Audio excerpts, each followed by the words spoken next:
Hi everyone, welcome back to Midnight Crime Stories. I know many of you enjoy listening to these videos as you fall asleep. So before you drift off, I'd love for you to leave a comment letting me know where in the world you're tuning in from. And if you're enjoying the story, don't forget to like and subscribe. Alright, now let's get comfortable, relax and dive into tonight's stories. Story 1. Brian Schaefer was born on February 25th, 1979, in Pickerington, Ohio. A bright and ambitious young man with a warm smile and charismatic personality. By 2006, he was 27 years old, and in his second year at Ohio State University's medical school, working toward becoming a doctor. Those who knew Brian described him as friendly, outgoing, and passionate about both his studies and his love for music. Brian stood about 6'2" inches tall with brown hair and hazel eyes. He had a distinctive appearance with a lean build, and often wore a characteristic smile that friends said could light up a room. He came from a close-knit family and maintained strong relationships with his father, Randy Schaefer, and his brother, Derek. Tragically, Brian's mother, Renee Schaefer, had passed away from cancer in 2006, just weeks before Brian would disappear, adding a layer of grief to his life during this period. Columbus, Ohio, early spring 2006. The Ohio State University campus was bustling with activity as students prepared for upcoming exams and looked forward to spring break. The Ugly Tuna Saloona, a popular bar located in the South Campus Gateway complex, was a frequent gathering spot for students and locals alike. On the evening of Friday, March 31st, 2006, Brian had plans to celebrate the beginning of spring break. Earlier that day, Brian had spoken with his girlfriend, Alexis Wagoner, who was leaving for a spring break trip to Miami. They had discussed their own upcoming vacation to Miami, planned for later that summer. According to those who interacted with him that day, Brian seemed to be in good spirits despite the recent loss of his mother. The South Campus Gateway area, where the Ugly Tuna was located, had opened fairly recently, bringing new life to the High Street corridor near campus.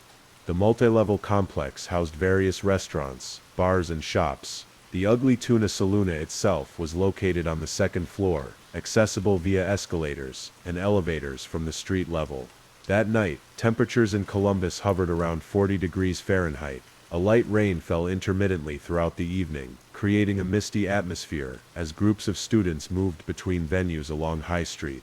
The sidewalks glistened under street lamps, reflecting the neon signs of bars and restaurants that lined the busy thoroughfare. The timeline of Brian's last known whereabouts begins at around 9 p.m. on March 31st, 2006. Brian and his friend William Clint Florence met for drinks at the Ugly Tuna Saloona to celebrate the start of spring break. According to witnesses, the two spent some time there before deciding to visit other bars in the area. Around 10:30 p.m., Brian and Clint moved to nearby establishments, including Larry's, a bar also located in the campus area. They were joined by Clint's friend, Meredith Reed, who would later drive both men back to the Ugly Tuna Saloona. Security footage from that night showed Brian, Clint, and Meredith returning to the Ugly Tuna at approximately 1:15 a.m., now April 1st. The camera captured Brian at the top of an escalator, talking briefly with two young women before moving back toward the bar entrance. Clint and Meredith would later report that they lost track of Brian inside the crowded establishment as closing time approached. At 2 a.m., as the bar prepared to close, Clint and Meredith tried to locate Brian. Unable to find him, they assumed he had left without telling them, and decided to leave themselves.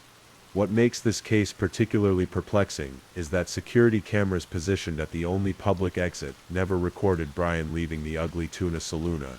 When Brian failed to return home that night, there was initially little concern. It wasn't unusual for a college student to stay out late or crash at a friend's place. However, when Brian missed a scheduled flight to Miami with his girlfriend on Monday, April 3rd, alarm bells began to ring. Alexis Wagoner, Brian's girlfriend of about 3 years, had been trying to reach him throughout the weekend without success. After learning he had missed their flight, she contacted Brian's father, Randy Schaefer, who promptly reported his son missing to the Columbus Police Department. The investigation began immediately, with Detective John Hurst taking the lead. Police reviewed the security footage from the Ugly Tuna Saloona and surrounding businesses. The footage clearly showed Brian entering the bar, but never leaving through any of the monitored exits. This puzzling detail would become the central mystery of the case. In the days that followed, authorities conducted extensive searches of the area. They interviewed staff and patrons who had been at the Ugly Tuna that night. Brian's cell phone, which had last pinged near the bar, had not been used since approximately 2 a.m. on April 1st. His credit card showed no activity after that night. His car remained parked at his apartment. Investigators considered multiple scenarios. Could Brian have left through an emergency exit not covered by cameras? Had he somehow managed to leave the following morning when the cameras weren't operating, or had something more sinister occurred inside the establishment? As days turned into weeks, the search for Brian intensified. Columbus police brought in cadaver dogs to search the construction areas around the South Campus Gateway complex. They analyzed blueprints of the building housing the Ugly Tuna, looking for any possible exit route or hiding place that might have been overlooked. Brian's family and friends organized search parties, distributing flyers throughout Columbus and the surrounding areas. Randy Schaefer, still grieving the recent loss of his wife, devoted himself entirely to finding his son. The case began to attract media attention, with local news outlets covering the mysterious disappearance. Detective Hurst and his team pursued several leads. They investigated whether Brian might have been despondent over his mother's recent passing. However, those closest to Brian insisted that while he was grieving, he showed no signs of depression or suicidal ideation. In fact, he had been making future plans, including the upcoming Miami trip with Alexis, and continuing his medical education. Investigators also looked into Brian's background for any potential enemies or conflicts. By all accounts, Brian was well liked, and had no known serious disputes with anyone. His bank accounts showed healthy balances, and there were no signs of financial troubles or involvement with drugs or other illicit activities. One theory that emerged involved the possibility of Brian falling victim to the smiley face killer, a controversial theory suggesting a group or individual responsible for the drowning deaths of college-aged men across the Midwest. However, there was no evidence directly linking Brian's disappearance to these cases, and many law enforcement officials remained skeptical of the theory itself. Clint Florence, Brian's friend who had spent most of the evening with him, provided investigators with his account of the night. According to Clint, he had last seen Brian inside the Ugly Tuna shortly before closing time. When interviewed by police, Clint eventually retained a lawyer and declined to take a polygraph test, which some found suspicious. However, there has never been any evidence connecting him to Brian's disappearance. Meredith Reed, who had joined Brian and Clint later in the evening, cooperated fully with the investigation.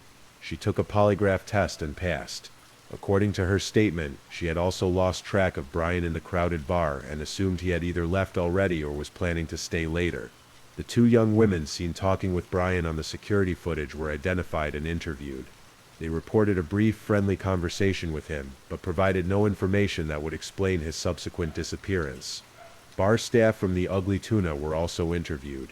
Some remembered seeing Brian that night, but none recalled seeing him leave or noticed anything unusual about his behavior. A manager confirmed that the bar was thoroughly checked before closing, including restrooms and storage areas, with no sign of Brian.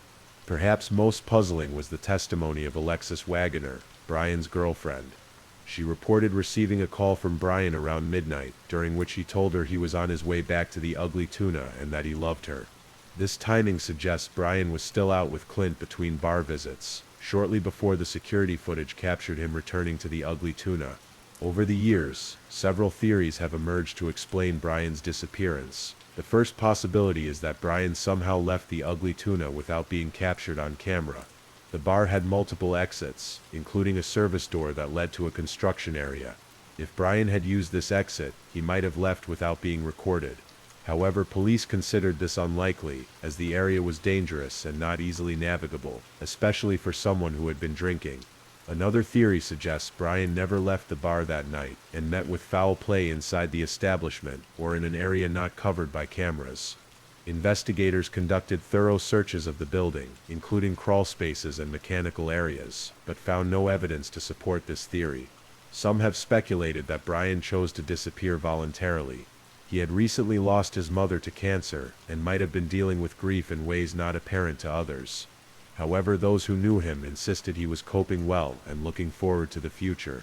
He had no history of disappearing, had left all his possessions behind, and had plans he seemed excited about. A fourth theory involves the possibility that Brian left the bar the following morning when the security cameras weren't operational. After closing, the bar would have been cleaned, and perhaps Brian had fallen asleep somewhere inside, or had been allowed to stay by someone with access. This would explain why he wasn't captured leaving on camera, but it doesn't explain why he never contacted anyone afterward. Some internet sleuths have suggested more elaborate scenarios, including the possibility that Brian assumed a new identity or was enrolled in a witness protection program. However, there is no credible evidence supporting these more speculative theories. The disappearance of Brian Shaffer had a profound impact on his family and the Columbus community. His father, Randy Shaffer, never gave up the search for his son. Tragically, Randy passed away in September 2008 after a tree fell on him during a storm, never knowing what happened to Brian. Brian's brother, Derek, continues to seek answers. In media interviews over the years, Derek has expressed his determination to discover the truth about his brother's fate, though he has acknowledged the possibility that the family may never know exactly what happened that night. The Columbus Police Department has kept the case open, periodically reviewing evidence and following up on new leads. Detective Hurst, who led the initial investigation, has stated that the case remains one of the most perplexing of his career. The lack of any confirmed sighting of Brian after he entered the Ugly Tuna continues to baffle investigators. In the years since Brian's disappearance, there have been occasional reported sightings, none of which have been confirmed. In 2020, renewed interest in the case emerged when a Facebook account bearing Brian's name and photo briefly appeared online with a single post stating, "I'm here." However, this was quickly determined to be a cruel hoax. America's Most Wanted featured Brian's case twice, generating numerous tips but no definitive answers. Various podcasts and true crime shows have also covered the disappearance, helping to keep public awareness alive but not yielding any significant breakthroughs. The Ugly Tuna Saloon itself closed in 2018, though it later reopened under new management as the Tuna. The building's original configuration, which might have held clues to Brian's disappearance, has been altered over the years. Today, more than 18 years after that April morning, Brian Shaffer's disappearance remains unsolved. His case has become one of the most discussed mysteries in true crime communities, particularly because of the puzzling circumstances. A man walks into a bar on camera but is never seen leaving. The case has heightened awareness about missing persons investigations, particularly the challenges posed by urban environments with complex building structures and limited surveillance coverage. It has also highlighted how quickly someone can vanish, even in a crowded public place surrounded by friends. For the Ohio State University community, Brian's disappearance serves as a somber reminder of the unpredictability of life. The medical school where he studied established a scholarship in his name, ensuring that his aspiration to help others lives on through future physicians. Online communities dedicated to solving cold cases continue to discuss theories and analyze available evidence. The case is frequently cited in discussions about the limitations of surveillance technology and the importance of comprehensive missing persons protocols. Brian's story also underscores the enduring pain experienced by families of missing persons who live in a state of ambiguous loss, without closure or certainty. For Derek Shaffer and others who cared about Brian, the years have brought neither answers nor resolution. In Columbus, Brian's case has not been forgotten. Periodic media coverage, particularly around anniversaries of his disappearance, helps maintain public awareness. Local authorities continue to welcome any information that might solve this enduring mystery. As we reflect on the disappearance of Brian Shaffer, we're reminded of how fragile and precious our connections are. In a moment, someone's entire future, their dreams, relationships, and potential can vanish without explanation, leaving behind questions that may never be answered. Brian was just 27 years old when he disappeared, studying to become a doctor, a path that would have allowed him to help countless others throughout a long career. He had recently endured the loss of his mother, but was looking forward to traveling with his girlfriend and continuing his education. By all accounts, he was a young man with much to live for, and much to give. Perhaps what makes cases like Brian's so compelling is that they remind us of life's fundamental uncertainty. In our modern world of digital footprints and constant connectivity, It seems impossible that someone could simply vanish. Yet Brian's case shows us that even with security cameras, cell phone records, and intensive investigations, mysteries remain. For those who knew and loved Brian Schaefer, the rain has never truly stopped. They have lived for years in the midst of uncertainty, catching glimpses of possibility and reported sightings and potential leads, only to return to questions without answers. As the rain continues to carry us along through tonight's stories, merging with the gentle sounds accompanying this story, I invite you to hold space for Brian and the thousands of others who remain missing. Their stories deserve to be told, remembered, and hopefully someday resolved. If you're still awake and listening, I hope this exploration of this case has been informative while also providing a soothing background for sleep. Please don't forget to comment where you're listening from and the current time in your corner of the world. Also, be sure to like this video and subscribe if you haven't already, so you don't miss our daily true crime stories for sleep. Now let's move on to our next story.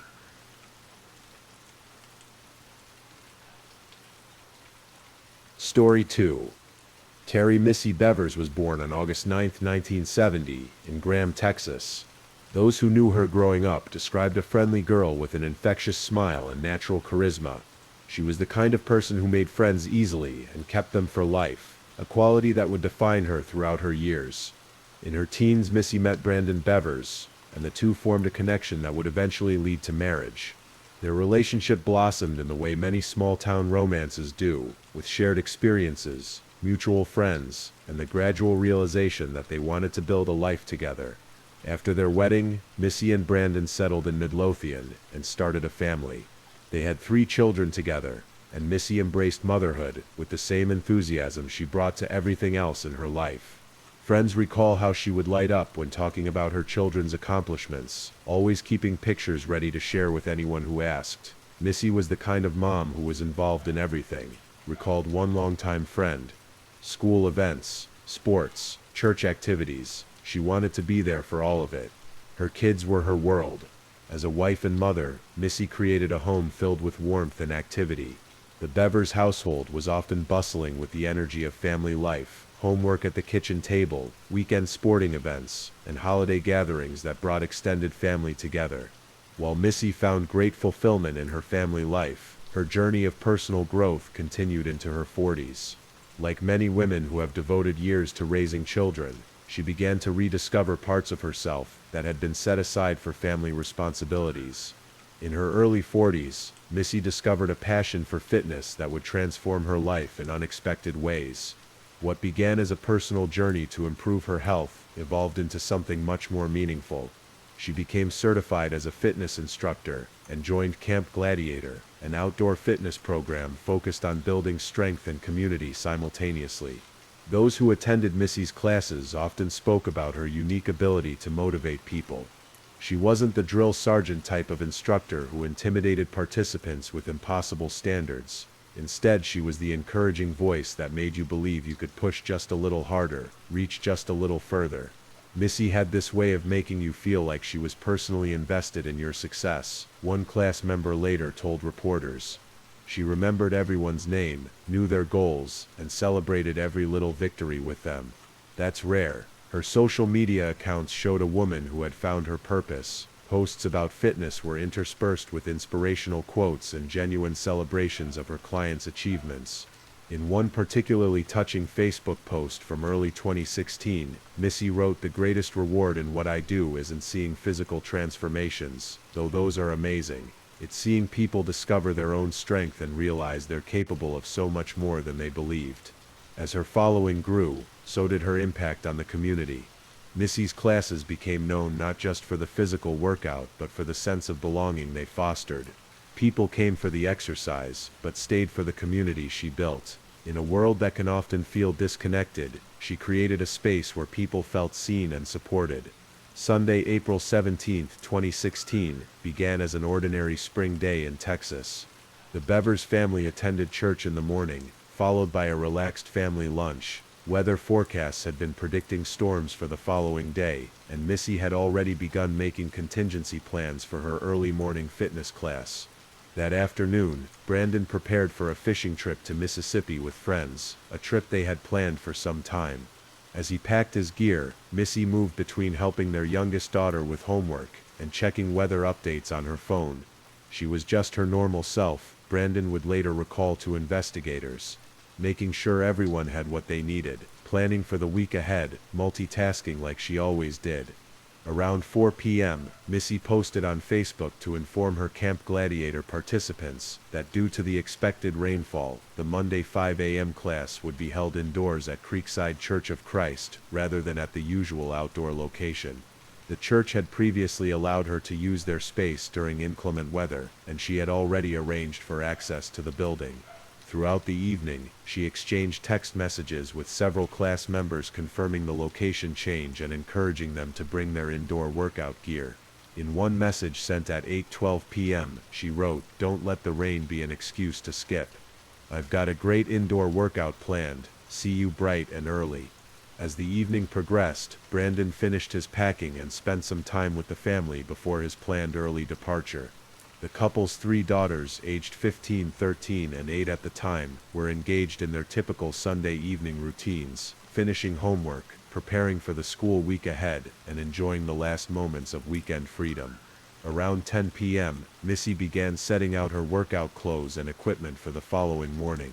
She charged her phone and set her alarm for 4 a.m., knowing she would need to arrive at the church early to set up for her class. She and Brandon said their goodbyes, not knowing it would be the last time they spoke.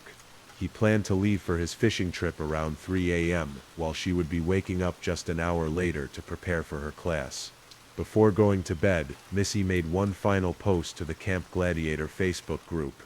"Weather won't stop us. See you at Creekside Church at 5 a.m. Bring your A game." The message reflected her unwavering commitment to her fitness community, a commitment that would place her in the path of danger just hours later. As Missy fell asleep that night in her Midlothian home, surrounded by family photos and the comfortable trappings of a life well lived, she had no way of knowing that the next morning would be her last. The decisions made that evening to move the class indoors, to arrive early to set up, to post her location publicly, would unintentionally create the circumstances for what was to come. The early hours of Monday, April 18th, 2016, were quiet in Midlothian, Texas. As predicted, rain had begun to fall, creating a gentle percussion on rooftops throughout the sleeping community. Most residents wouldn't be awake for hours yet, but in the Bevers household, movement had already begun. Around 3 a.m., Brandon Bevers quietly left for his fishing trip to Mississippi, careful not to wake anyone as he departed. Just an hour later, at 4 a.m., Missy's alarm sounded in the darkness. She rose quietly, moving through her familiar morning routine with the practiced efficiency of someone accustomed to early starts. As you continue to listen to the rainfall in the background, imagine Missy moving through her silent house that morning. She would have dressed in her workout clothes, perhaps made a quick breakfast, and gathered her fitness equipment. Her 3 daughters remained asleep as she prepared to leave, not knowing they wouldn't see their mother again. The drive from the Bevers home to Creekside Church of Christ would have taken approximately 15 minutes through the pre-dawn streets of Midlothian. The church itself was a modern building, located in a quiet area of town. Its numerous entrances and long hallways would normally be bustling with activity on Sundays, but at 4:30 a.m. on a Monday, Missy expected to find it empty. Phone records would later confirm that Missy sent a text message at 4:16 a.m. to one of her regular class participants, who had mentioned possibly running late, assuring them that it was no problem. This message, sent while she was likely driving to the church, would be her last communication. Security footage from a nearby business would later place her car approaching the church vicinity at approximately 4:18 a.m., right on schedule to give her plenty of time to set up before her 5 a.m. class. The rain continued to fall steadily as she parked her vehicle and gathered her equipment. What Missy couldn't have known as she approached the church building was that she was not the first person to arrive that morning. Someone else had already been inside the building for nearly half an hour. At 5 a.m., the first participants for Missy's Camp Gladiator class began to arrive at Creekside Church. The mood was casual, people greeting each other through yawns, commenting on the rainfall, and preparing for their workout. The church doors were unlocked as expected, but there was no sign of Missy's usual enthusiastic welcome. At first, no one was particularly concerned. They assumed she might be setting up equipment in another part of the building, or perhaps had stepped away momentarily. As the minutes ticked by, and more participants arrived, a subtle unease began to spread through the group. It wasn't like her at all, one class member later told police. Missy was always ready and waiting when we arrived, music playing, full of energy. She was the most reliable person I knew. By 5:06 a.m., concern had turned to worry, and several class members began to search the church building for their instructor. It was one of these searchers who made the devastating discovery in the main church area, Missy Bevers lying unresponsive on the floor. The peaceful morning shattered as the reality of the situation became clear. Frantic calls to 911 were made at 5:06 a.m., with the caller struggling to convey the shocking scene they had encountered. "I need an ambulance at Creekside Church," the caller told the dispatcher, voice shaking. "Our instructor, she's not breathing. I think she's been hurt. Please hurry." Emergency services responded immediately, but it was already too late. Paramedics arrived within minutes and confirmed what the class members already feared. Missy Bevers was deceased. The fitness instructor, who had been so full of life and energy just the day before, was gone. Police officers quickly secured the scene, establishing a perimeter around the church and beginning the painstaking process of collecting evidence. The fitness class participants, now potential witnesses, were separated and interviewed individually about what they had seen upon arrival. As dawn broke over Midlothian, the news began to spread through the community. A beloved fitness instructor and mother of 3 had been killed in a church, a sacred space meant for worship and community gathering, not violence. The Midlothian Police Department, a relatively small force unaccustomed to homicide investigations, responded with all available resources. Detective Andy Bath was assigned as lead investigator, a role that would come to define much of his career in the years to come. As crime scene technicians processed the church building, several crucial pieces of information began to emerge. The medical examiner, who arrived on scene, made preliminary observations about Missy's injuries. She had suffered multiple puncture wounds consistent with a weapon like a hammer or tool, rather than a knife or gun. Signs of struggle were evident, suggesting Missy had fought for her life when confronted by her attacker. The time of death was initially estimated to be between 4:18 a.m., when she was believed to have arrived, and 5 a.m., when the first-class participants began to arrive. Curiously, there were no signs of sexual assault, and Missy's personal belongings, including her cell phone and jewelry, remained untouched. This immediately ruled out robbery as a primary motive, leaving investigators with more questions than answers about why someone would target the fitness instructor. As the investigation continued throughout the morning, Detective Bath made a critical decision to review the church's security footage. This decision would provide the first significant breakthrough in the case and reveal the chilling reality that Missy's attacker had been lying in wait. The Creekside Church of Christ, like many modern buildings, was equipped with a basic security system that included several surveillance cameras. As investigators reviewed the footage from the early morning hours of April 18th, they were stunned by what they discovered. The cameras had captured someone entering the church at approximately 3:50 a.m., roughly 30 minutes before Missy Bevers arrived. This wasn't a quick entry either. The footage showed the person moving methodically through the building, checking doors and exploring different areas for nearly half an hour before Missy's arrival. What made the footage particularly disturbing was the appearance of the intruder. The person was dressed in what appeared to be tactical gear reminiscent of police SWAT equipment, a black helmet with a reflective shield covering their face, a heavy vest with police markings, and dark clothing. They carried what investigators would later identify as tools, including what appeared to be a pry bar or hammer. It was immediately clear this was no random break-in. Detective Bath would later explain in a press conference. The suspect came prepared and took their time inside the building. They moved with purpose. The footage quality was typical of security cameras, grainy black and white images that captured movement but lacked fine detail. Despite these limitations, investigators could discern several notable characteristics about the suspect. Most distinctive was the person's walk, described by many who viewed the footage as having a distinctive swinging gait or slight limp. The right foot seemed to swing outward with each step, creating a noticeable pattern of movement that experts suggested could be the result of an injury, a physical condition, or simply an idiosyncratic walking style. Analyzing the footage against known reference points in the church, investigators estimated the suspect's height to be between 5'8" and 5'10". The build was difficult to determine precisely due to the bulky tactical gear, but most analysts suggested a medium build that could be consistent with either a man or a woman. This last point would become a subject of intense speculation. While most initially assumed the suspect was male, some law enforcement analysts who reviewed the footage suggested the possibility of a female perpetrator based on the person's size, movements, and proportions. The tactical gear effectively disguised identifying characteristics, making a definitive determination impossible from the video alone.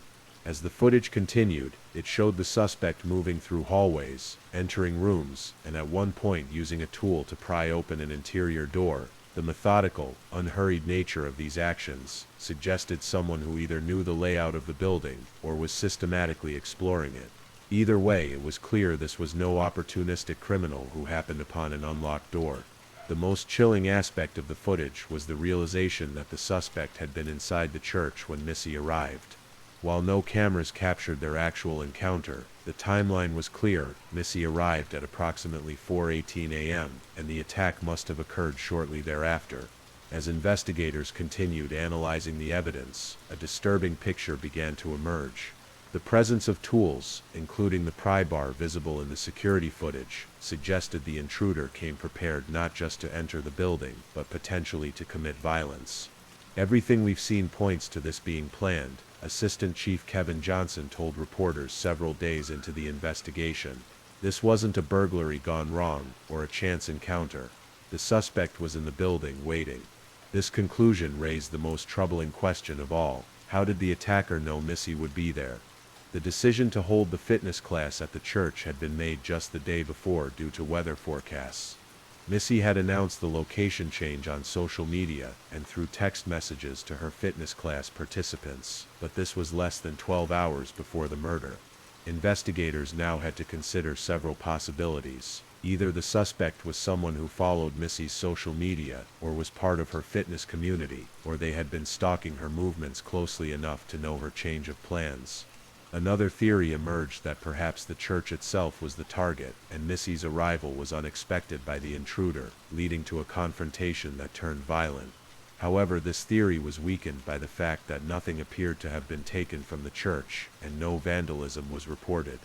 The tactical police gear, worn by the suspect, added another layer of mystery. Was this someone attempting to impersonate law enforcement?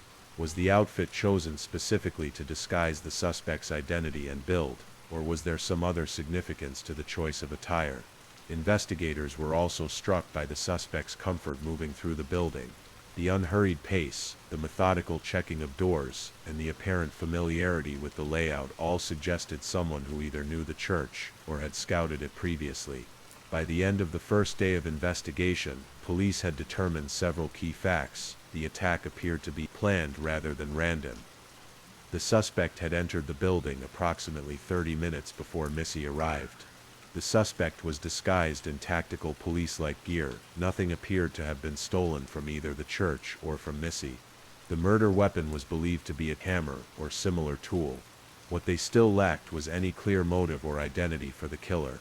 As you continue to relax and perhaps drift closer to sleep, let's explore how the investigation deepened in the days and weeks that followed this tragic event. In the days following Missy Bever's murder, Midlothian transformed from a quiet Dallas suburb into the center of an intense criminal investigation. The Midlothian Police Department, recognizing the complexity of the case, formed a task force that included investigators from their department, the Texas Rangers, and consultants from the FBI. The security footage was released to the public on April 20th, just 2 days after the murder. Police hoped that someone might recognize the suspect's distinctive walk, or provide information about the tactical gear. The response was immediate and overwhelming. Within a week, over 1,200 tips had poured in from across the country. We appreciated the public's engagement, Detective Bath would later reflect. But sorting through that volume of information created its own challenges. We had to verify and follow up on each credible lead. and that takes time and resources. Among the physical evidence collected at the scene were several shoe prints believed to belong to the suspect. Analysis suggested they came from a distinctive type of tactical boot, size 8 to 10, which could be worn by either a man or a woman. Investigators began checking local retailers and online vendors that sold similar boots, hoping to identify recent purchases. The tactical gear itself became another focus of the investigation. Experts analyzed the footage to determine if the equipment was authentic police gear or commercially available imitations. The conclusion was that while the gear appeared professional, it was possible to purchase similar items through various tactical supply companies or online retailers. As tips continued to flood in, a dedicated team worked to categorize and prioritize them. Many were well-intentioned but ultimately unhelpful. Reports of suspicious persons that didn't match the time frame or descriptions of individuals whose alibis were quickly confirmed. Others required more thorough investigation, sending detectives across Texas and neighboring states to conduct interviews and verify information. In any murder investigation, those closest to the victim are often the first to be scrutinized. In Missy's case, this meant her family underwent intense examination, even as they grieved her loss. Brandon Bevers, Missy's husband, was in Mississippi on a fishing trip at the time of the murder, an alibi confirmed by his companions and supported by cell phone records, receipts, and security footage from gas stations along his route. Despite this solid alibi, online speculation about his possible involvement persisted, an unfortunate reality of high-profile cases in the social media age. The hardest part was dealing with people's assumptions. Brandon later told a reporter, "I lost my wife. My children lost their mother, and at the same time we had to deal with rumors and accusations. It was devastating." Other family members and close associates were similarly investigated and cleared. Detectives examined Missy's personal and professional relationships, looking for any conflicts or tensions that might explain the violence of her death. Co-workers, fitness clients, friends, and extended family members were interviewed, their whereabouts at the time of the murder verified. Investigators also explored whether Missy's work as a fitness instructor might have connected her to someone who harbored ill intentions. Had she rejected someone's advances? Had a client become inappropriately attached to her? The public nature of her role meant she interacted with dozens of people each week, making this a complex avenue to explore. What became increasingly clear was that this crime didn't fit the pattern of a random act of violence. The planning involved, the specific targeting of Missy, and the lack of sexual assault or robbery all pointed to a crime of personal motivation rather than opportunity. As weeks passed, the suspect's tactical outfit continued to fascinate both investigators and the public. Every detail was analyzed for potential significance: the helmet that obscured the face, the vest with police markings, the dark clothing that disguised the body's shape. Some law enforcement experts who reviewed the footage noted that the gear appeared oversized on the suspect's frame, leading to speculation that it might have been deliberately chosen to disguise the person's build or gender. Others pointed out that the outfit could serve a psychological purpose. People are naturally inclined to trust and comply with those who appear to be authority figures. One detail that generated significant discussion was the question of the suspect's gender. While initial reports had assumed the perpetrator was male, detailed analysis of the movement patterns, body proportions, and size led some experts to suggest the possibility of a female suspect. When you look closely at the way the person moves, there are some characteristics that could be consistent with a female gait, noted one body language expert consulted by investigators. But the gear is deliberately disguising, so it's impossible to be certain from the footage alone. This observation opened new avenues for investigation, as detectives began to consider whether they might be looking for a woman rather than a man, a significant shift in perspective that could explain why obvious suspects hadn't emerged. The disguise was almost too perfect. By concealing identifying features so thoroughly, the suspect had created a situation where countless individuals could potentially match the limited description. This made the distinctive walk one of the few truly identifying characteristics investigators had to work with. As the case progressed from days into weeks, investigators increasingly turned to digital evidence. In our connected world, people leave electronic footprints everywhere they go, and detectives hoped these invisible traces might lead them to Missy's killer. Missy's cell phone, recovered at the scene, provided a wealth of information. Forensic analysts examined her call logs, text messages, emails, and social media activity in the weeks and months leading up to her death. They were particularly interested in any communications that might indicate she felt threatened or noticed someone paying unusual attention to her movements. Digital evidence is crucial in modern investigations, explained one FBI consultant who assisted with the case. People reveal things in text and online that they might never say out loud. We look for patterns, anomalies, anything that doesn't fit the normal routine. Her social media accounts, particularly her fitness-related posts, received special scrutiny. Investigators compiled a list of everyone who had interacted with her posts, announcing the location change for the Monday morning class. They then cross-referenced this list against people who had regular access to Creekside Church, people with criminal histories, and individuals who had been flagged through tips. Surveillance footage from businesses near the church was collected and analyzed, hoping to capture the suspect's vehicle arriving or departing.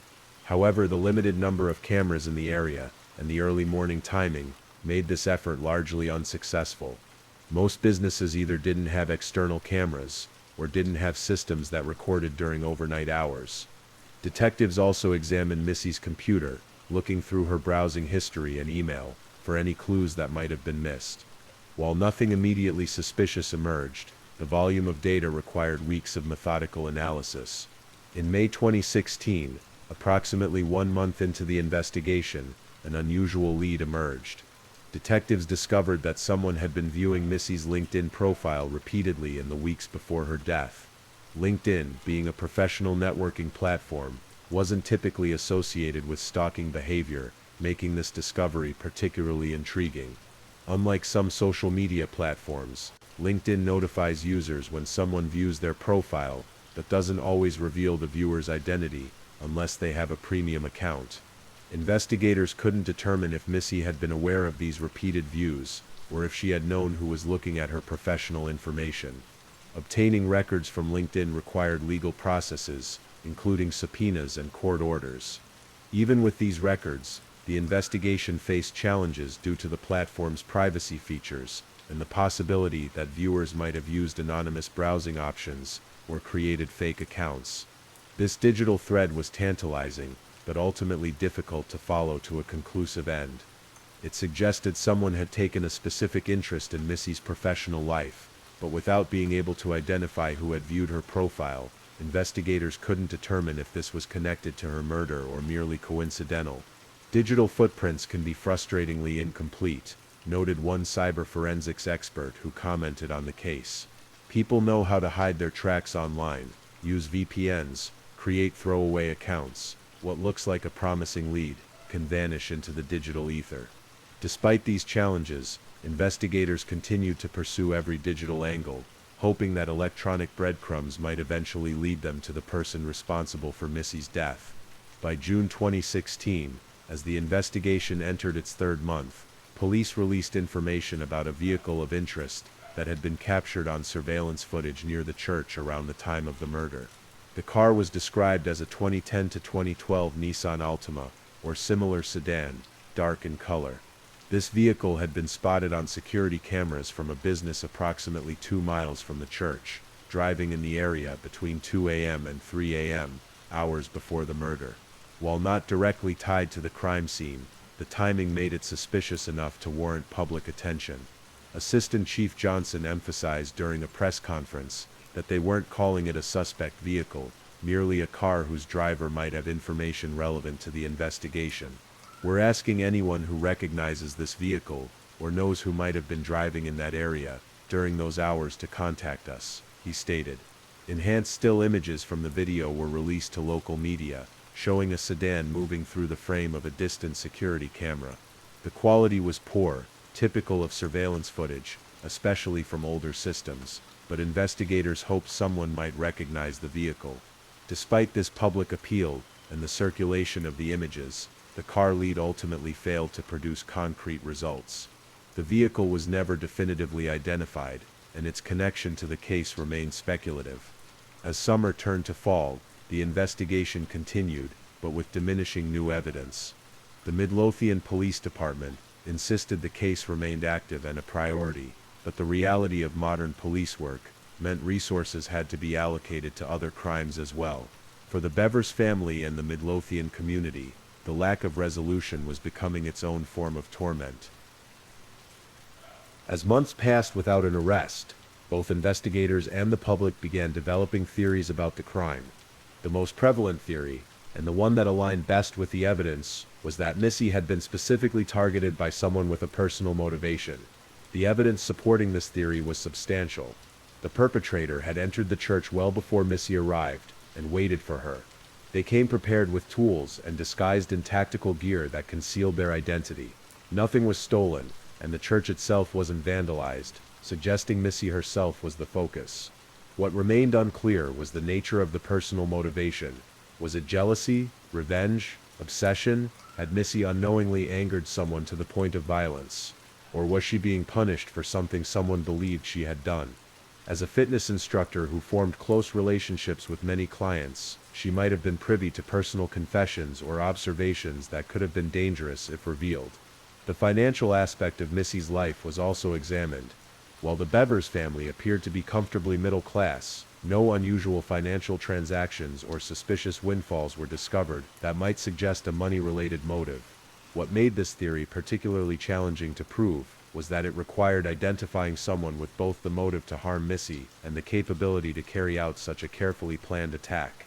Despite hundreds of interviews and exhaustive background checks on people in Missy's life, no obvious candidate emerged. A second theory proposed that Missy might not have been the intended target at all. Perhaps the perpetrator had been planning to attack someone else who regularly used the church building and encountered Missy unexpectedly. This theory gained some traction when investigators learned that multiple groups and individuals had access to the church at various times. Church staff, maintenance workers, other community groups, and individuals who borrowed the space for events all came and went throughout the week.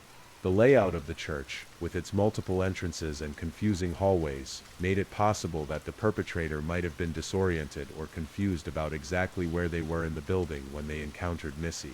Some speculated that the church itself might have been the actual target, perhaps by someone with a grievance against the congregation or its leadership. However, this theory was weakened by the lack of any attack on church property or symbols. The mistaken identity theory faced significant challenges when considering the timing. If the perpetrator wasn't targeting Missy specifically, why enter the building at 3:50 a.m.? And how would they have known anyone would be there at all at such an early hour, unless they were aware of Missy's scheduled class? While investigators never completely dismissed this possibility, the evidence increasingly pointed toward Missy herself being the intended target, rather than a victim of circumstance. In the vacuum of official information, public speculation flourished, particularly online, where amateur sleuths dissected every available piece of evidence. One theory that gained significant attention involved Randy Bevers, Missy's father-in-law. This speculation began after some viewers of the security footage claimed to notice similarities between the suspect's distinctive walking gait and Randy Bevers' walk. Side-by-side video comparisons circulated online, with people highlighting what they perceived as matching movement patterns. The theory gained enough traction that police were forced to address it directly. Investigators confirmed that they had examined this possibility thoroughly, as they had with all family connections. Randy Bevers had been in California at the time of the murder, a fact verified through multiple forms of evidence, including credit card transactions, witness statements, and travel records. Despite the public clearing of Randy Bevers, the theory persisted in online forums and social media discussions, causing additional pain to a family already struggling with their loss. The internet can be incredibly cruel, noted one victim advocate who worked with the Bevers family. These aren't just theories to them, it's their lives, their loved ones being discussed by strangers who don't have all the facts. The focus on Randy Bevers highlighted a problematic aspect of high-profile unsolved cases. The court of public opinion often operates without the rigorous standards of evidence required in actual legal proceedings, causing real harm to innocent people caught in its speculation. As we reach the end of our exploration of this case, the gentle rain continues to fall, much as it did on that April morning in 2016. Today, more than 7 years after Missy Bevers' death, her case remains officially unsolved. The Midlothian Police Department maintains that the investigation remains active. Detective Andy Bath, who has stayed with the case since the beginning, continues to follow up on new leads as they emerge, though they are fewer with each passing year. A $50,000 reward still stands for information leading to an arrest and conviction in the case. Periodically, police release updated statements, assuring the public that they continue to pursue justice for Missy and closure for her family. The impact of Missy's death on Midlothian has been profound and lasting. The community that once felt insulated from serious crime now lives with the knowledge that an unsolved murder remains in their midst. Parents are more cautious, buildings are more secure, and a collective innocence has been lost. For Brandon Bevers and the couple's 3 daughters, life has continued, but always with the shadow of unanswered questions.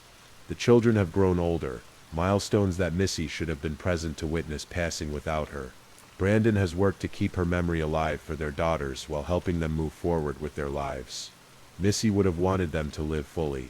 A family friend shared in a local newspaper interview on the 5th anniversary of her death. She put so much energy into making sure they had opportunities and experiences. That's what the family tries to focus on, honoring her by living the way she would have wanted them to. The Camp Gladiator community has also kept Missy's memory alive. Annual memorial workouts are held in her honor, with proceeds going to charitable causes that reflect her values.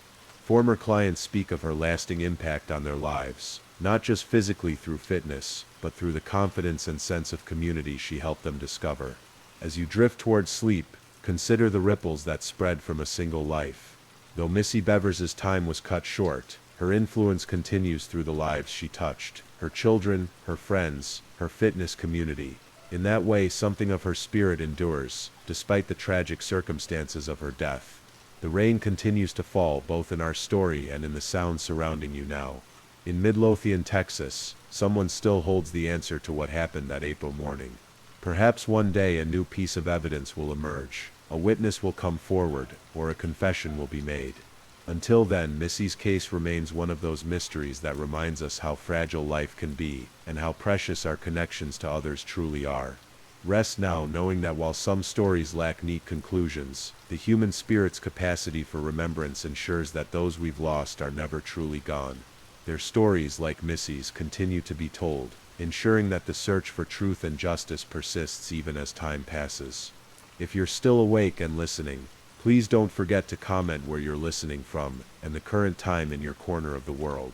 Also, be sure to like this video and subscribe if you haven't already, so you don't miss our daily true crime stories for sleep.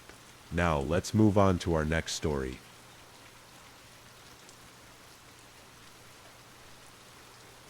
Story 3. Our story begins on a chilly December morning in 2010. The air was crisp with winter's approach, and the beaches of Long Island's South Shore stood empty of the summer crowds.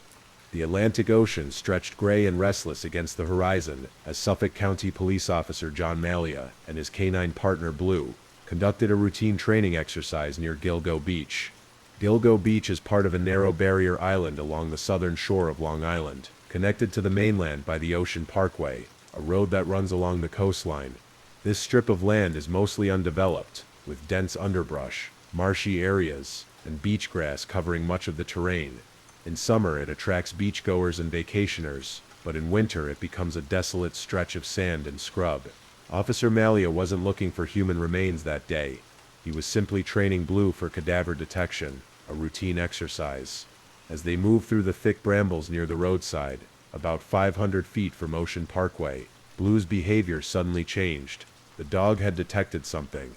Following his partner's signals, Officer Malia pushed through the tangled beach vegetation and made a grim discovery: human skeletal remains wrapped in a burlap sack. The Suffolk County Police Department quickly secured the area and began a careful search of the surrounding brush. What started as a training exercise had suddenly become a crime scene investigation, but no one could have anticipated what would follow. Within days, 3 more sets of remains were discovered along the same quarter-mile stretch of Ocean Parkway. All were wrapped in similar burlap material, all positioned similarly, suggesting they had been placed there by the same individual. These first 4 victims were found between December 11th and December 13th, 2010. They would later be identified as Melissa Bartholomew, Amber Lynn Costello, Megan Waterman, and Maureen Brainard Barnes, all women in their 20s who had worked as escorts, and had advertised their services on Craigslist. Each had been missing for between 1 and 3 years by the time their remains were discovered. Melissa Bartholomew, 24, had disappeared from her Bronx apartment in July 2009. She had last told a friend she was meeting a client near where she lived. Maureen Brainard Barnes, 25, was last seen in Manhattan in July 2007. Megan Waterman, 22, had traveled from her home in Maine to Long Island in June 2010 and vanished after leaving a hotel in Hauppauge. Amber Lynn Costello, 27, had last been seen leaving her home in North Babylon, Long Island, in September 2010 to meet a client. The discovery of 4 bodies in such close proximity, all young women with similar backgrounds, immediately suggested the work of a serial killer. The press quickly dubbed the unknown perpetrator the Long Island serial killer, or the Gilgo Beach killer, and the case captured national attention. Suffolk County Police Commissioner Richard Dormer announced that they were dealing with a serial killer who had been operating undetected for years. As winter gave way to spring in 2011, police returned to the area with cadaver dogs, helicopters, equipped with infrared technology, and dozens of searchers combing through the dense underbrush along Ocean Parkway.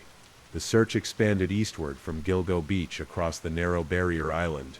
Between March and April 2011, this expanded search uncovered 6 more sets of remains along Ocean Parkway, stretching from Gilgo Beach to Jones Beach State Park. These discoveries significantly complicated the investigation, as they appeared to represent different victims and potentially different killers. On March 29, 2011, investigators found the remains of Jessica Taylor, 20, near Gilgo Beach. Her partial remains had been previously discovered in Manorville, Long Island, in 2003, some 40 miles away. The connection between these 2 locations suggested the killer had a pattern of dismembering victims and disposing of their remains across different locations. That same day, the skeletal remains of an unidentified Asian male wearing women's clothing were discovered. Estimated to be between 17 and 23 years old, he appeared to have died by blunt force trauma. This victim, still unidentified today, became known as Asian male, or John Doe number 8 inches in case documents. On April 4, 2011, 3 more sets of remains were found.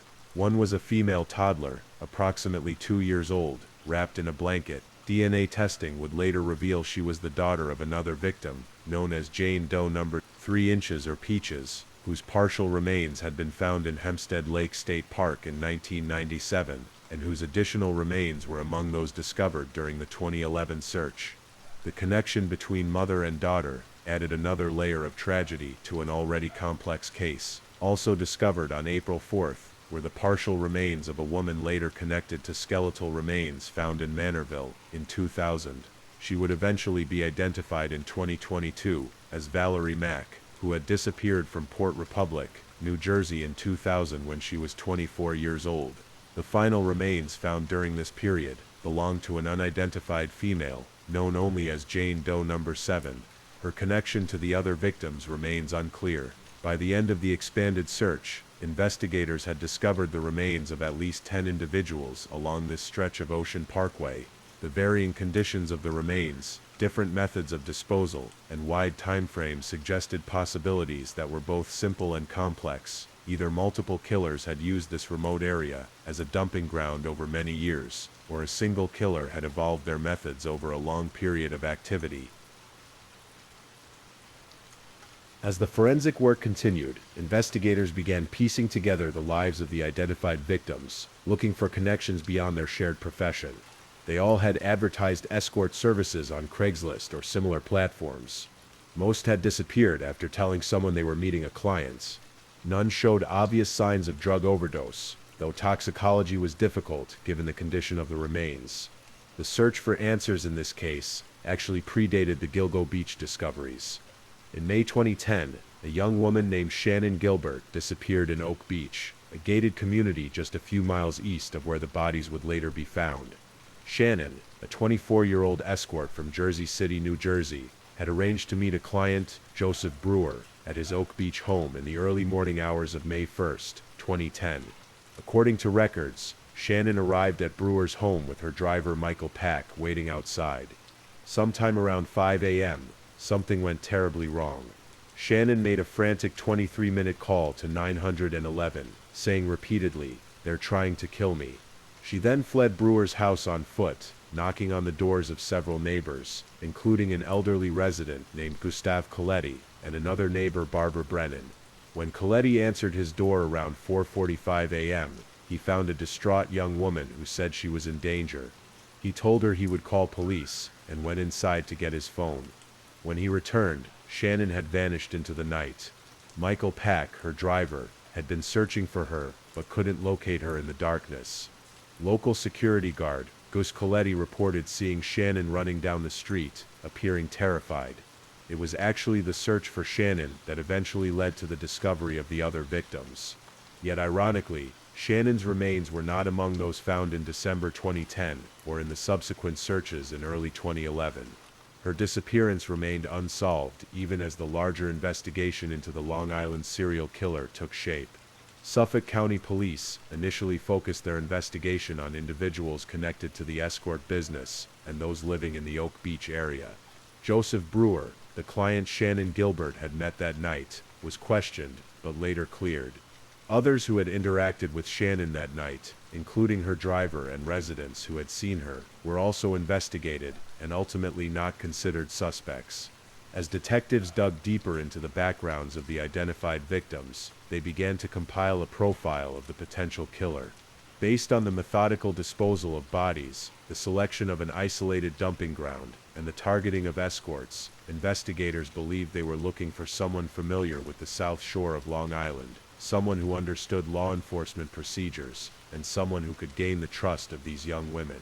One of the most chilling aspects of this case emerged in January 2010, months after Melissa Barthelomew's disappearance, but before any bodies had been discovered. Melissa's teenage sister, Amanda, began receiving a series of disturbing phone calls from an unidentified male caller using Melissa's cell phone. The first call came just days after Melissa vanished in July 2009. "Is this Melissa's little sister?" the caller asked. When Amanda confirmed that she was, the caller said, "I just wanted you to know that Melissa is a whore." The calls continued over the next 6 weeks, with the caller taunting Amanda and eventually claiming responsibility for Melissa's death. During one call, the person described the terrible things he had done to her sister in explicit detail. In another, he threatened that Amanda would be next.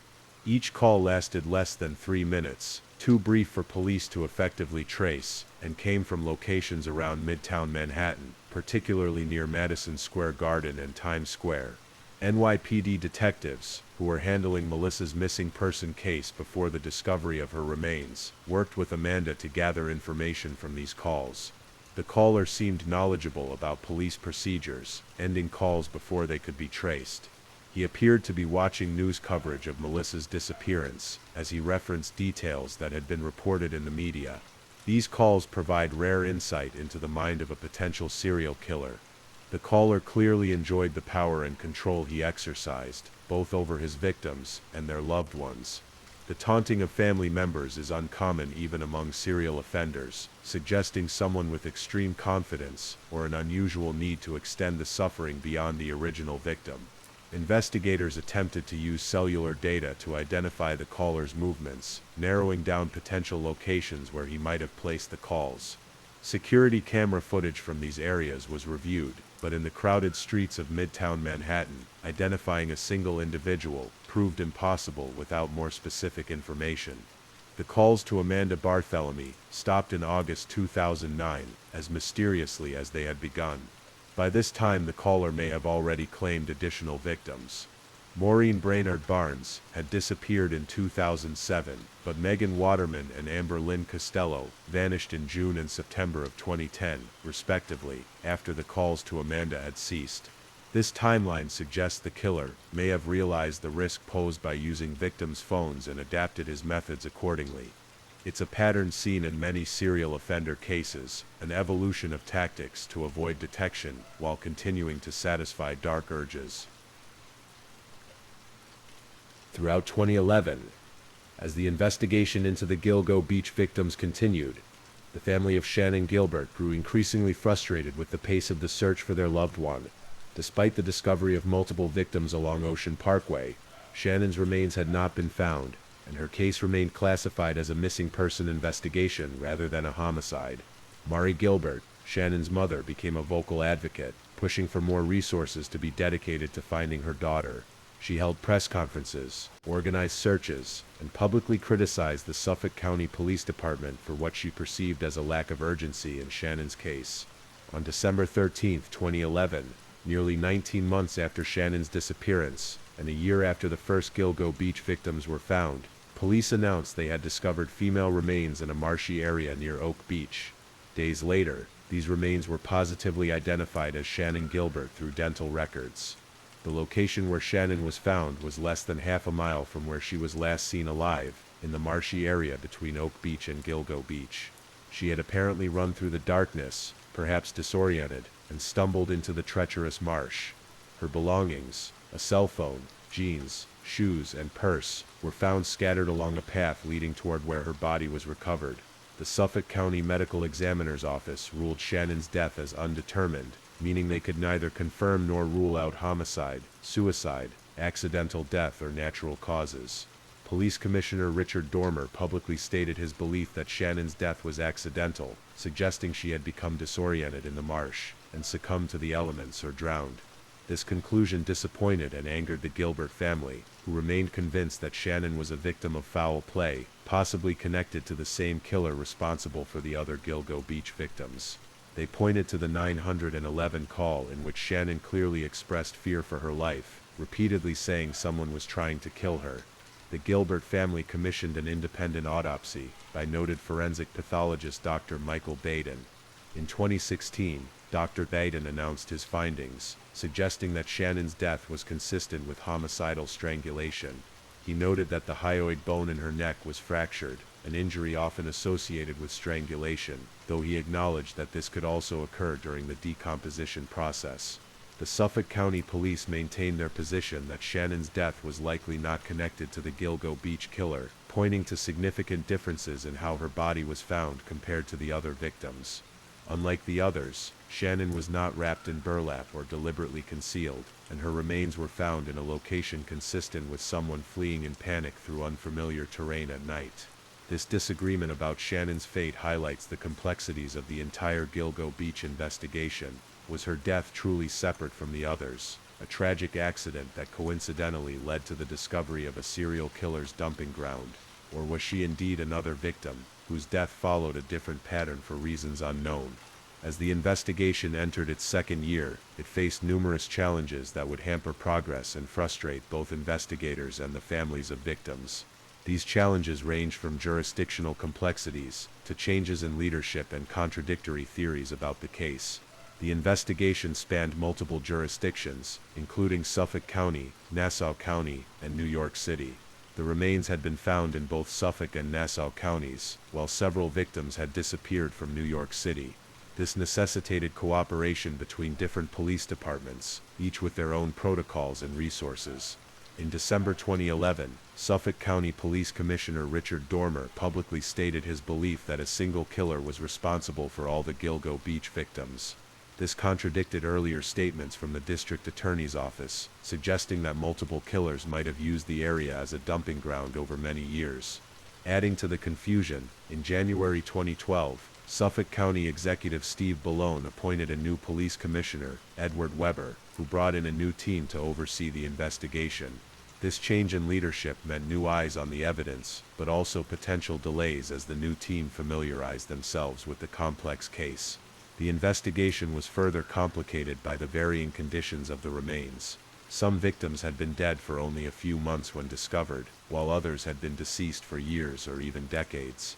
This made determining exact cause of death difficult in many cases, and limited the forensic evidence available. The killer's apparent knowledge of police procedures also presented challenges. The use of prepaid, disposable phones for contacting victims, the careful selection of meeting locations, and the methodical disposal of bodies all suggested someone familiar with how homicide investigations work. Some speculated the killer might have a background in law enforcement or a related field. Another significant hurdle was the stigma associated with the victim's profession. Because many of the identified victims had worked as escorts, their disappearances had not initially generated the level of media attention or investigative resources that might have been allocated to other missing persons. Family members of several victims reported feeling that their loved ones' cases weren't taken seriously until the connection to a serial killer became apparent. By 2013, the initial media frenzy had subsided, but the investigation continued quietly. Police pursued various leads, including examining cell phone records, reviewing hours of surveillance footage, and analyzing forensic evidence, yet no arrests were made, and no suspects were publicly identified. The families of victims formed support networks, holding annual memorials and keeping pressure on authorities to continue the investigation. Organizations advocating for sex workers' rights also became involved, highlighting how the marginalization of these women may have made them targets, and pointing out systemic failures in protecting vulnerable populations. Throughout the investigation, several individuals have drawn attention as potential persons of interest, though it's important to note that no one has been charged with these crimes as of this recording. I'll discuss some individuals who have been publicly connected to the case, while emphasizing that mention of these names does not imply guilt. One early person of interest was Joseph Brewer, the client who had hired Shannon Gilbert on the night of her disappearance.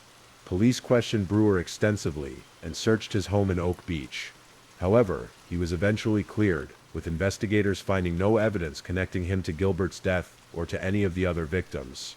Dr. Peter Hackett, a former emergency services physician living in Oak Beach, also drew scrutiny after Mari Gilbert, Shannon's mother, claimed he had called her shortly after Shannon's disappearance, saying he had found Shannon disoriented, taken her into his home, and given her medication to calm her down. Hackett initially denied making this call, but phone records later confirmed he had indeed called the Gilbert family twice, in the days following Shannon's disappearance. When questioned about this discrepancy, Hackett changed his story several times. Despite the suspicious circumstances, investigators found no evidence directly linking him to any crimes. In December 2015, the FBI officially joined the investigation, bringing additional resources and a fresh perspective. With their involvement, attention turned to James Burke, the former Suffolk County Police Chief, who had resigned earlier that year amid a scandal involving the beating of a suspect in an unrelated case. Some reports suggested Burke had deliberately blocked FBI involvement in the Gilgo Beach investigation for years. In 2016, Burke was sentenced to 46 months in federal prison for civil rights violations and conspiracy related to the beating case, but no connection to the Gilgo Beach murders was ever established.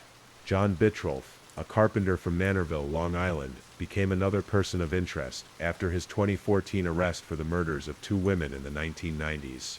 Rita Tangridi and Colleen McNamee, both of whom had worked as prostitutes, were killed in 1993 and 1994 respectively. Their bodies were discovered in wooded areas of Long Island, posed similarly to each other. In 2017, Bittrolf was convicted of these murders and sentenced to 50 years to life in prison.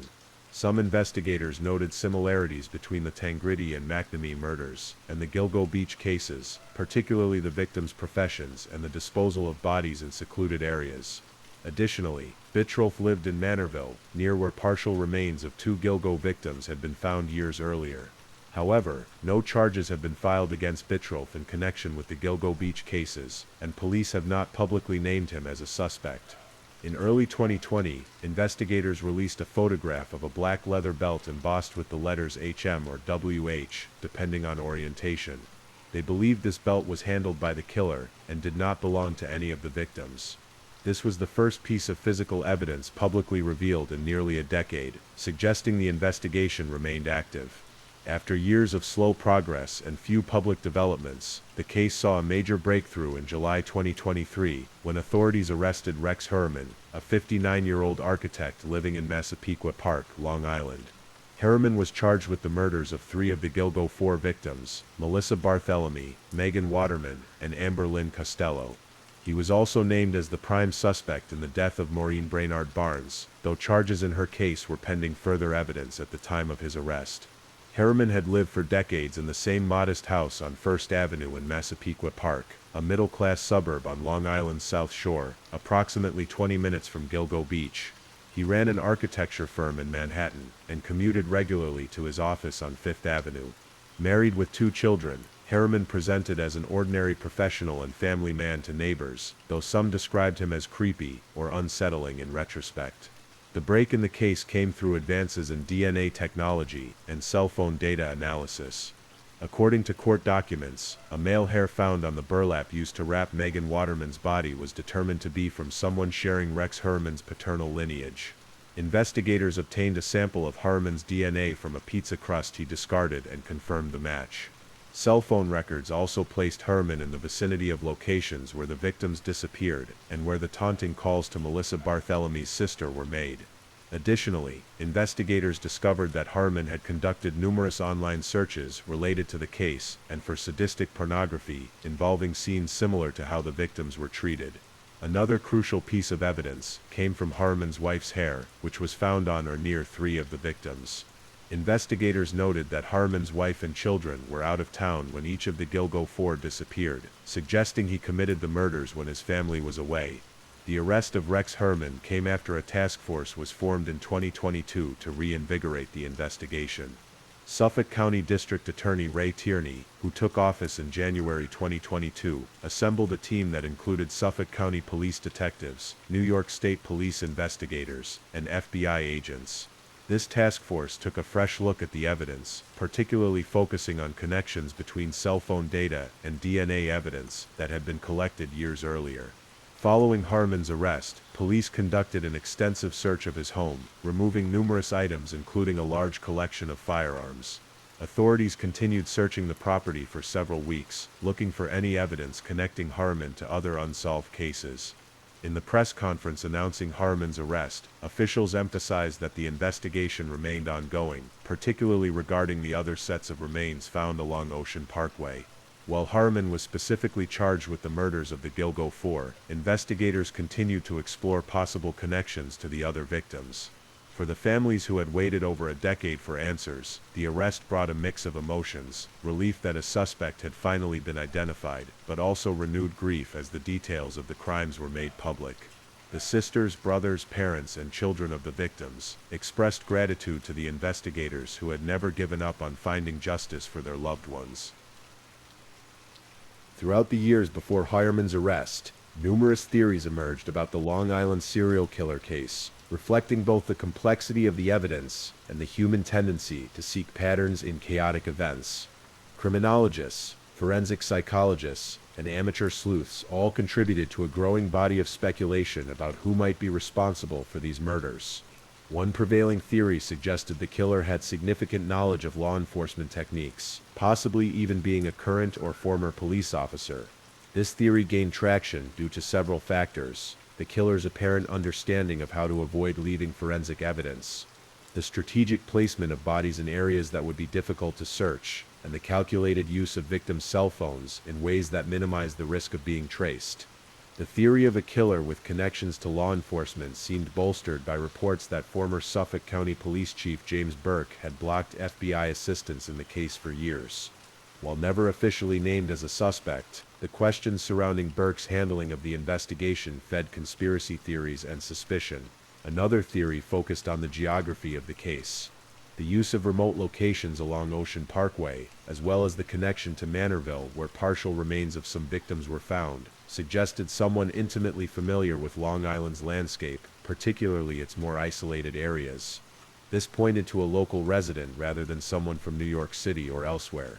Some investigators proposed that different groups of victims might be attributed to different killers. The Gilgo 4, all petite women in their 20s who worked as escorts and were wrapped in burlap, shared clear similarities.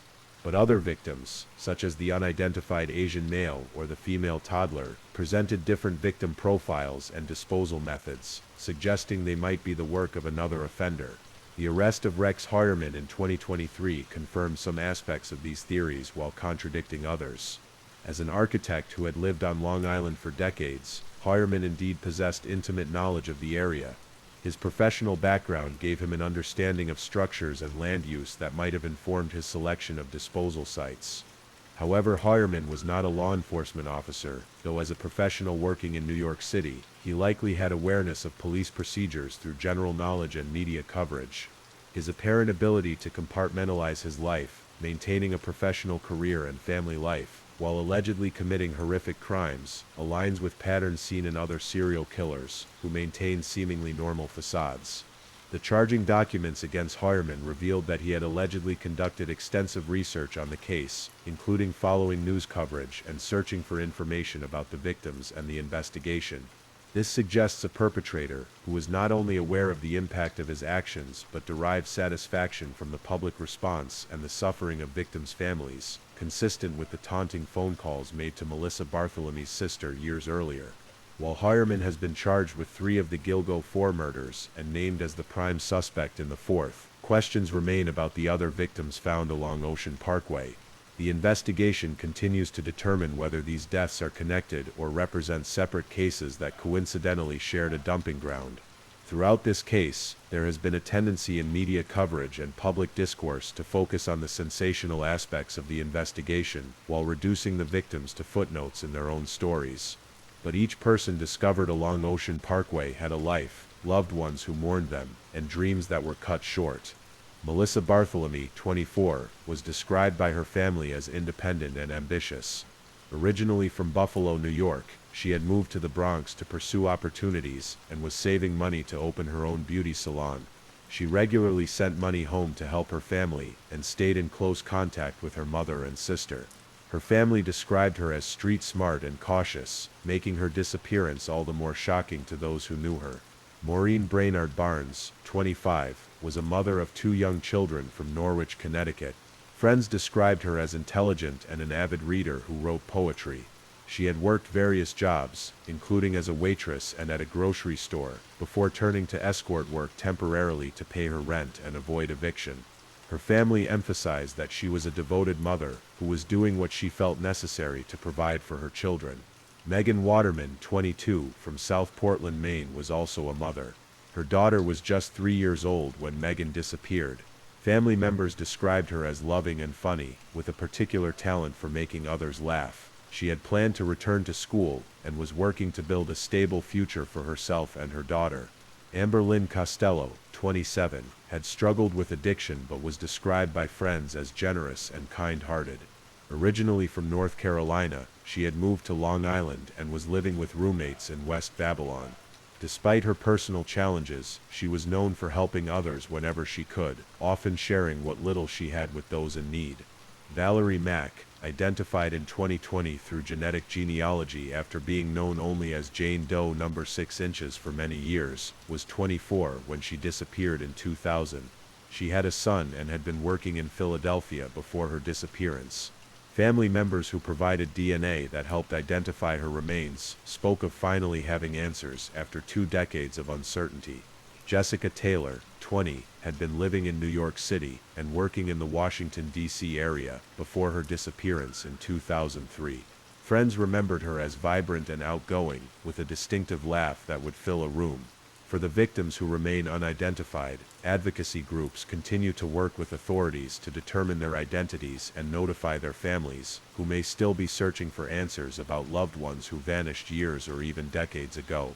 The tragedy of these cases extends beyond the individuals who lost their lives.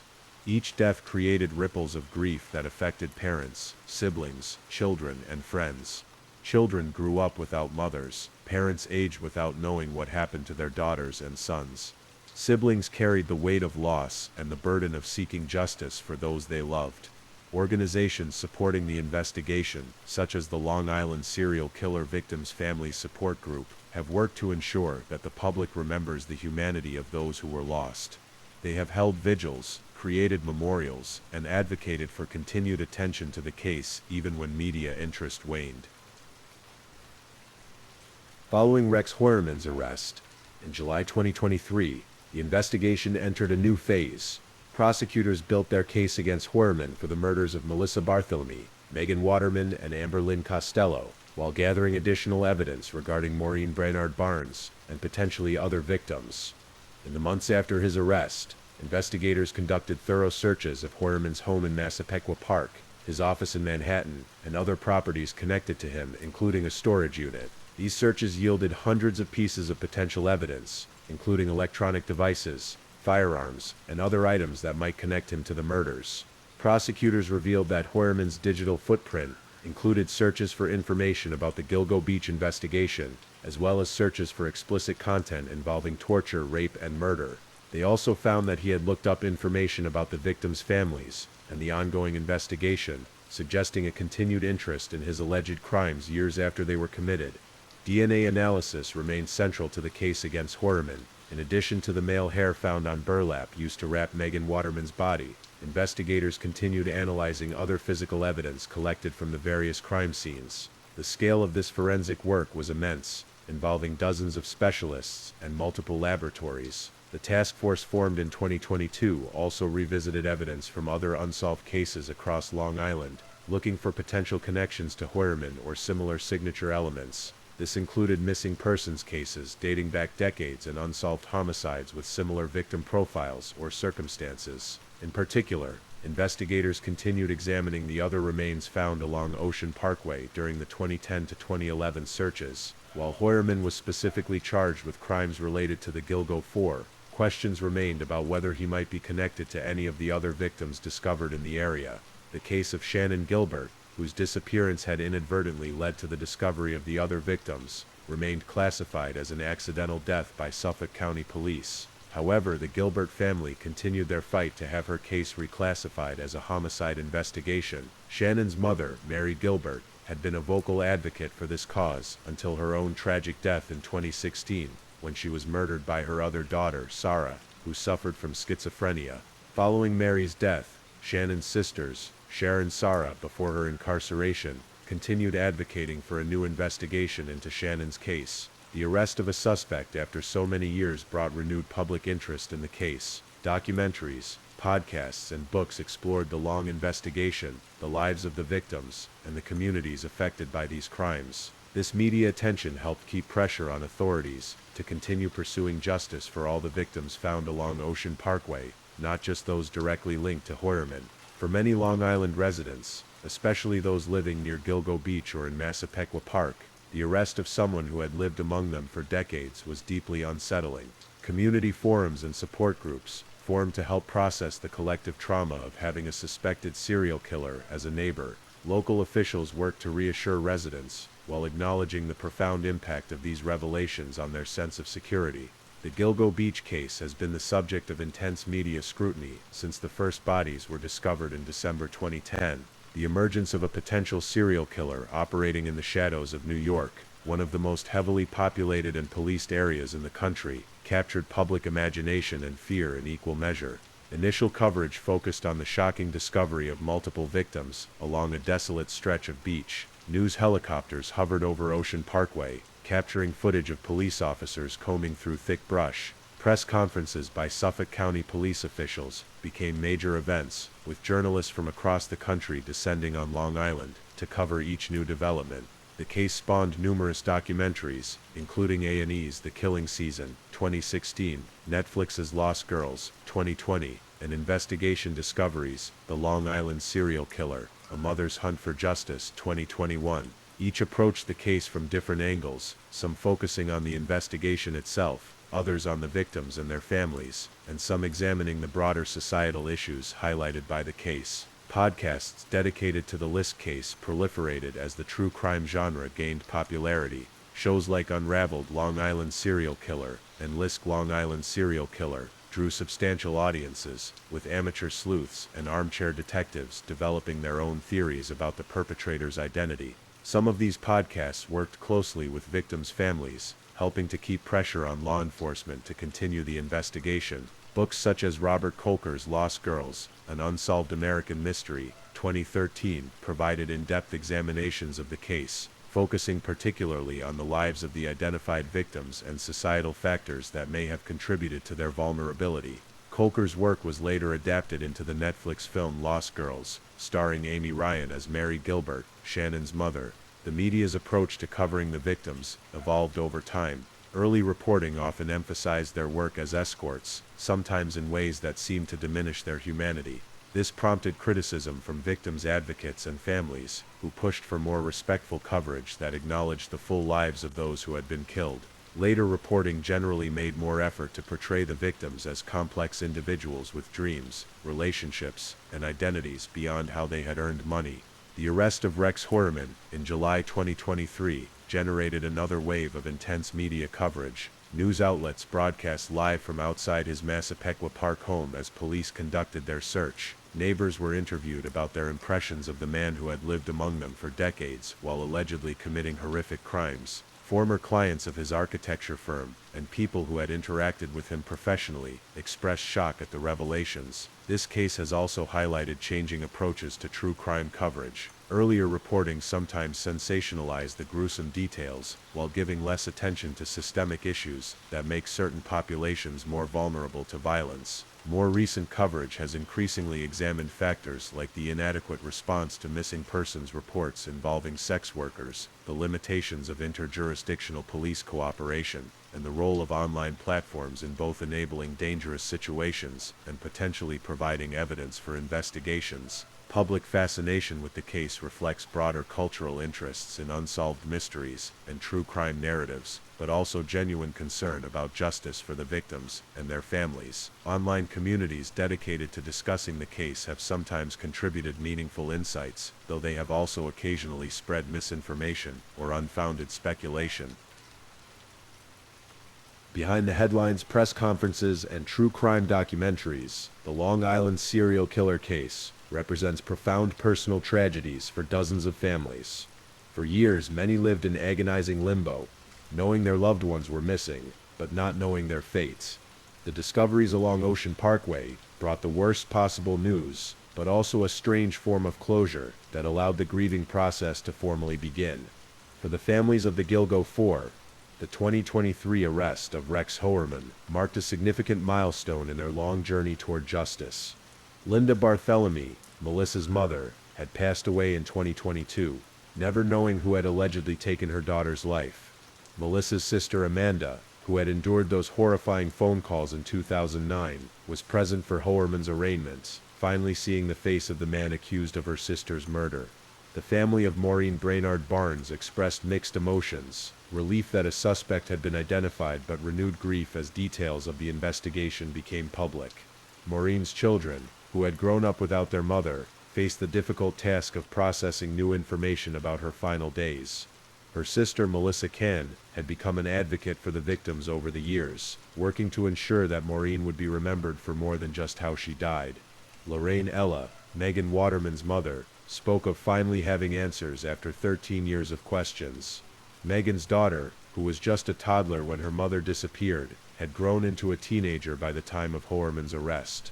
The milestone events of her life, birthdays, school achievements, coming of age, had all occurred without her mother present. The family of Amber Lynn Costello described the arrest as bittersweet. Nothing could bring Amber back, but knowing that someone would potentially be held accountable provided a measure of peace. Her sister, Kimberly Overstreet, had become an outspoken advocate for sex workers' rights in the years following Amber's death, arguing that societal stigma had contributed to the vulnerability of all the victims. For the families of victims whose deaths have not yet been linked to Heuermann, questions remain. They continue to wait and hope that ongoing investigations will provide answers and justice for their loved ones as well. The Oak Beach community, where Shannon Gilbert disappeared, and the Massapequa Park neighborhood, where Rex Heuermann lived for decades, have both been profoundly affected by their connections to this case. Residents describe a loss of innocence and a new wariness, the unsettling realization that darkness can hide behind the most ordinary facades. In the years since the discoveries at Gilgo Beach, various advocacy groups have emerged, working to address issues highlighted by this case. Organizations focusing on sex workers' rights have pointed to the need for better safety measures and reduced stigma that prevents many from seeking help when in danger. Missing persons advocacy groups have pushed for improved protocols in responding to disappearances, particularly for adults who may be incorrectly dismissed as having left voluntarily.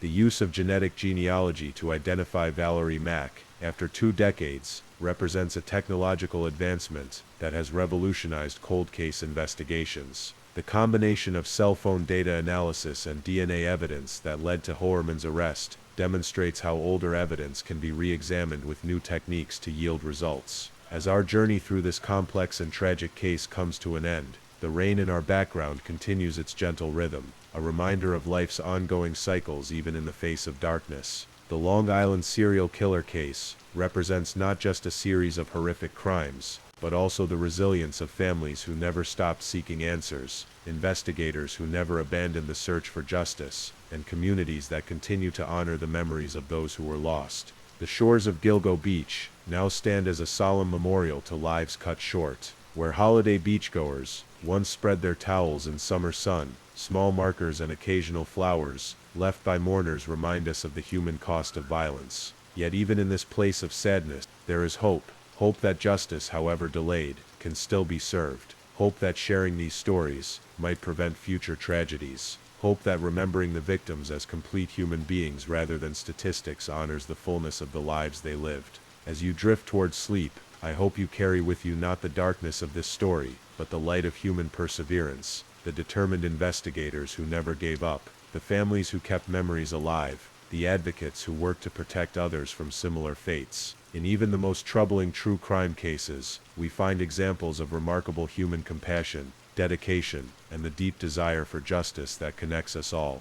The investigation continues, with prosecutors building their case against Rex Horman, and investigators still working to determine connections to other unsolved cases. For some families, questions remain. For others, the long wait for answers has finally ended, though the pain of loss will never fully heal. If you're still awake and listening, I hope this exploration of this case has been informative, while also providing a soothing background for sleep. Please don't forget to comment where you're listening from, and the current time in your corner of the world. Also be sure to like this video and subscribe if you haven't already, so you don't miss our daily true crime stories for sleep. Now let's move on to our next story. Story 4.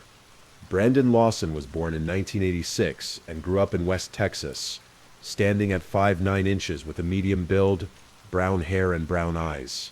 Brandon was known for his hard work and dedication to his family. By August 2013, Brandon was living in San Angelo, Texas, with his longtime girlfriend LaDessa Lofton and their children. Brandon worked in the oil fields of West Texas, a demanding job that required long hours and challenging conditions. The oil industry in West Texas has been a significant economic driver for generations, with workers like Brandon forming the backbone of this crucial industry.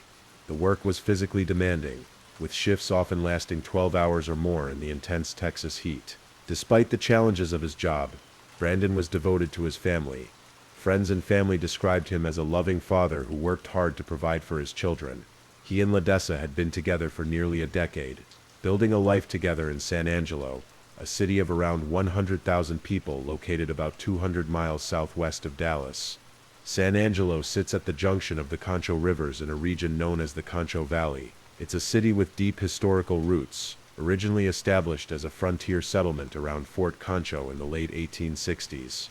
By 2013, it had grown into a regional center for healthcare, education, and the oil industry, while still maintaining its connection to its ranching heritage. The summer of 2013 in San Angelo was particularly hot, with temperatures regularly exceeding 100 degrees during the day, and staying warm well into the evening. August is typically one of the hottest months in West Texas, with the landscape appearing parched and the vegetation turned golden brown under the relentless sun. Brandon and LaDessa's home was modest but comfortable, located in a neighborhood where families knew one another. Their children attended local schools, and the couple had established connections within their community through work, school, and family activities. In the days leading up to his disappearance, Brandon had been working particularly long shifts. According to LaDessa, on August 8, 2013, Brandon had come home from work tired and stressed. The couple had argued that evening, a disagreement that in hindsight would take on much greater significance than either could have imagined at the time. Following their argument, Brandon decided to leave the house to cool off. This wasn't entirely unusual. Sometimes when tensions rose, one or the other would take some time apart to collect their thoughts. Brandon told LaDessa he was going to visit his father in Crowley, Texas, approximately 350 miles away. Around 11:30 p.m. on that Thursday night, Brandon left their home in his pickup truck, a silver 1998 Ford F-150. He was wearing a yellow shirt, camouflage shorts, and white sneakers. Before leaving, he packed a small bag and made sure he had his wallet and cell phone. What neither Brandon nor Ledessa knew was that this ordinary argument would be the beginning of an enduring mystery, one that would lead to countless searches, theories, and questions that remain unanswered to this day. As midnight approached on August 8th, Brandon was driving his truck along Highway 277, heading north from San Angelo. The highway at night was typically quiet, with only occasional traffic passing through the rural landscape. The route would take him through Bronte, a small town of fewer than 1,000 residents, before continuing toward Abilene. At approximately 11:54 p.m., Brandon called his brother Kyle Lawson, who also lived in San Angelo. During this call, Brandon mentioned that he was running low on gas, and asked if Kyle could bring him some fuel. Kyle agreed to help and began preparing to meet his brother. About 20 minutes later, at 12:10 a.m. on August 9th, Brandon placed a call to 911, the recording of which would later become a central piece of evidence in understanding what might have happened to him. The call, which lasted approximately 43 seconds, is difficult to decipher clearly, but Brandon sounded distressed. In the call, Brandon told the dispatcher, "Yes, I'm in the middle of a field. Just pushed some guys over, right here going towards Abilene on both sides. My truck ran out of gas. There's one car here. The guy's chasing me through the woods. Please hurry." When the dispatcher asked if he needed an ambulance, Brandon's response included what sounded like, "No, I need the cops." The call then disconnected. The 911 dispatcher attempted to call Brandon back, but there was no answer. The dispatcher then contacted the Coke County Sheriff's Office to report the call. Meanwhile, Kyle and his girlfriend had set out to help Brandon with the gas. They drove north on Highway 277, looking for Brandon's truck. At approximately 12:30 a.m., they spotted Brandon's silver Ford F-150 parked on the side of the highway, about 4 miles north of Bronte. The truck was positioned slightly off the roadway, as if it had been carefully pulled over.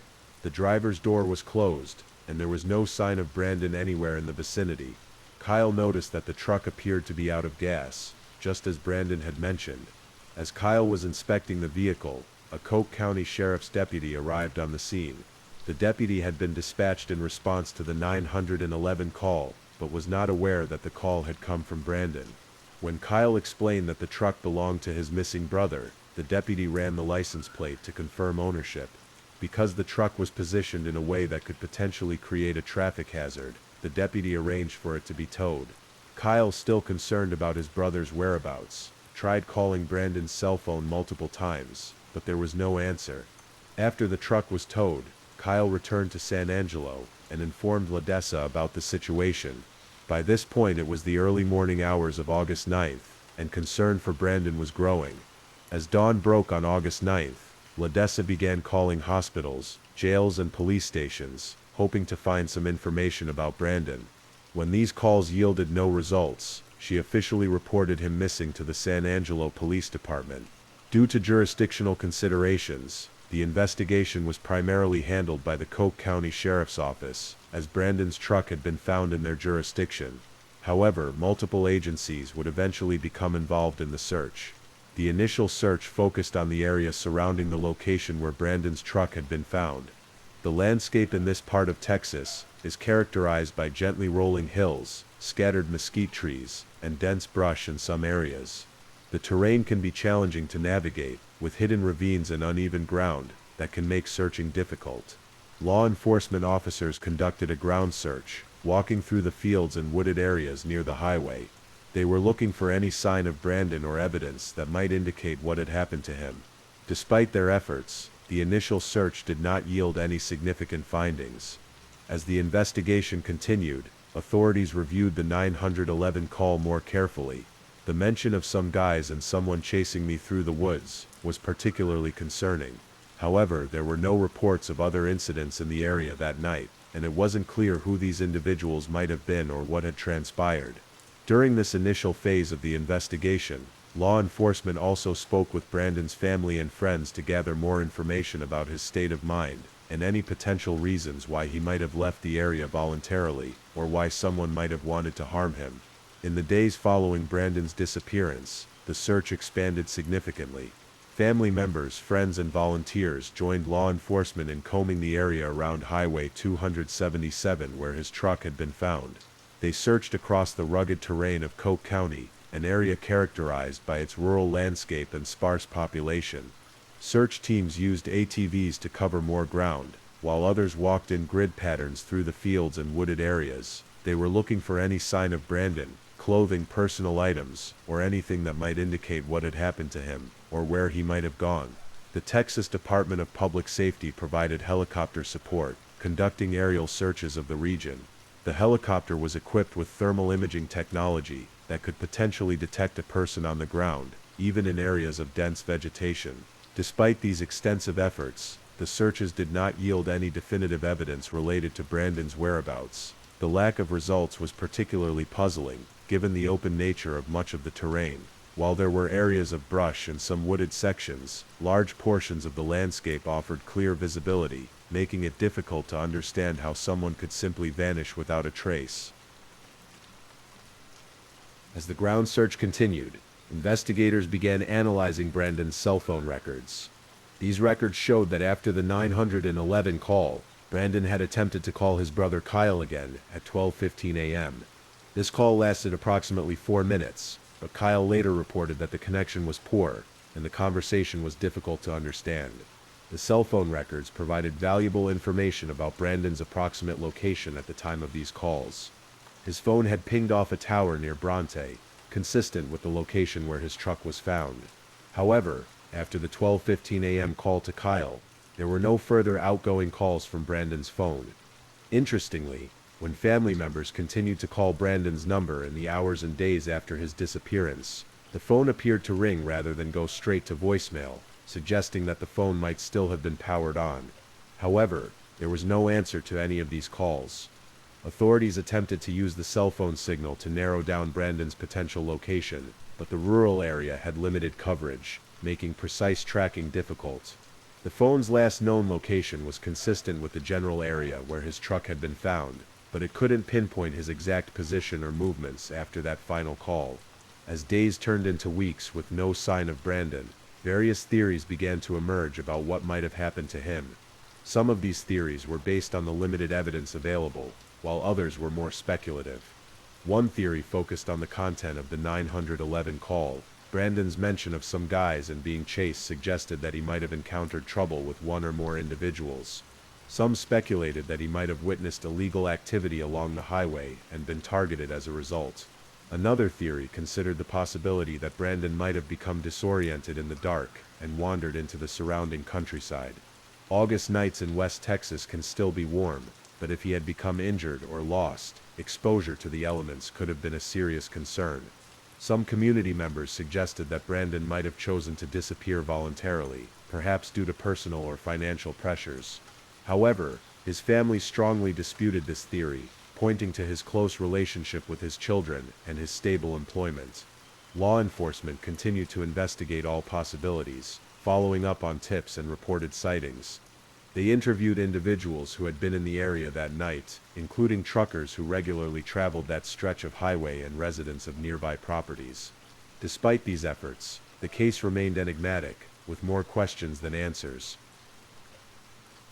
In the years since Brandon's disappearance, his family has never stopped searching for answers. Ledessa, his brother Kyle, and other family members have maintained a dedicated effort to keep his case in the public eye. They created social media pages dedicated to finding Brandon, organized additional searches of the area, and worked with various missing persons organizations to spread awareness about his case. The family offered a reward for information leading to Brandon's whereabouts, hoping that financial incentive might encourage someone with knowledge to come forward. Each year on the anniversary of his disappearance, the family holds events to remember Brandon and to remind the community that they are still seeking answers. These gatherings serve both as a memorial and as an opportunity to generate renewed interest in the case. The family has also worked with private investigators and consulted with experts in various fields, seeking fresh perspectives on the limited evidence available. Their determination to find Brandon has never wavered, despite the passage of time and the emotional toll of living with such uncertainty. In 2018, nearly 5 years after Brandon's disappearance, there was a potential breakthrough in the case. Clothing items were found in the search area that the family believed might have belonged to Brandon. However, conclusive identification proved difficult. due to the condition of the items after years of exposure to the elements. In January 2022, human remains were discovered in Coke County, not far from where Brandon's truck had been found. This discovery prompted renewed interest in the case, as many wondered if these might be Brandon's remains. After careful forensic examination, authorities confirmed in February 2022 that the remains were indeed identified as Brandon Lawson.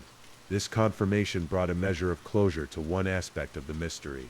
Brandon's location had finally been determined. However, many questions still remain about the circumstances of his disappearance and death. The investigation remains open, with authorities continuing to examine the evidence to determine what happened to Brandon that night in August 2013. The cause of death has not been publicly disclosed, and it's unclear whether the discovery of his remains has provided new investigative leads. Brandon Lawson's case reminds us of the fragility of human life and the profound impact that a single night can have on so many people. His disappearance left 4 children without a father and created a void in the lives of all who knew and loved him. The mystery of what happened on Highway 277 that August night has touched not only those who knew Brandon personally, but also countless others who have followed his case over the years. His story serves as a poignant reminder of the thousands of missing persons cases across the country, each representing an individual with their own hopes, dreams, and loved ones waiting for answers.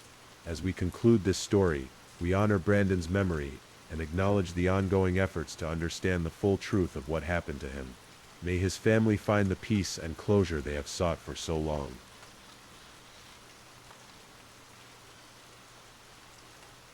Story 5. In the tranquil Sierra Nevada mountains of Northern California, nestled among towering pines and surrounded by breathtaking natural beauty, sits the small community once known as Keddie.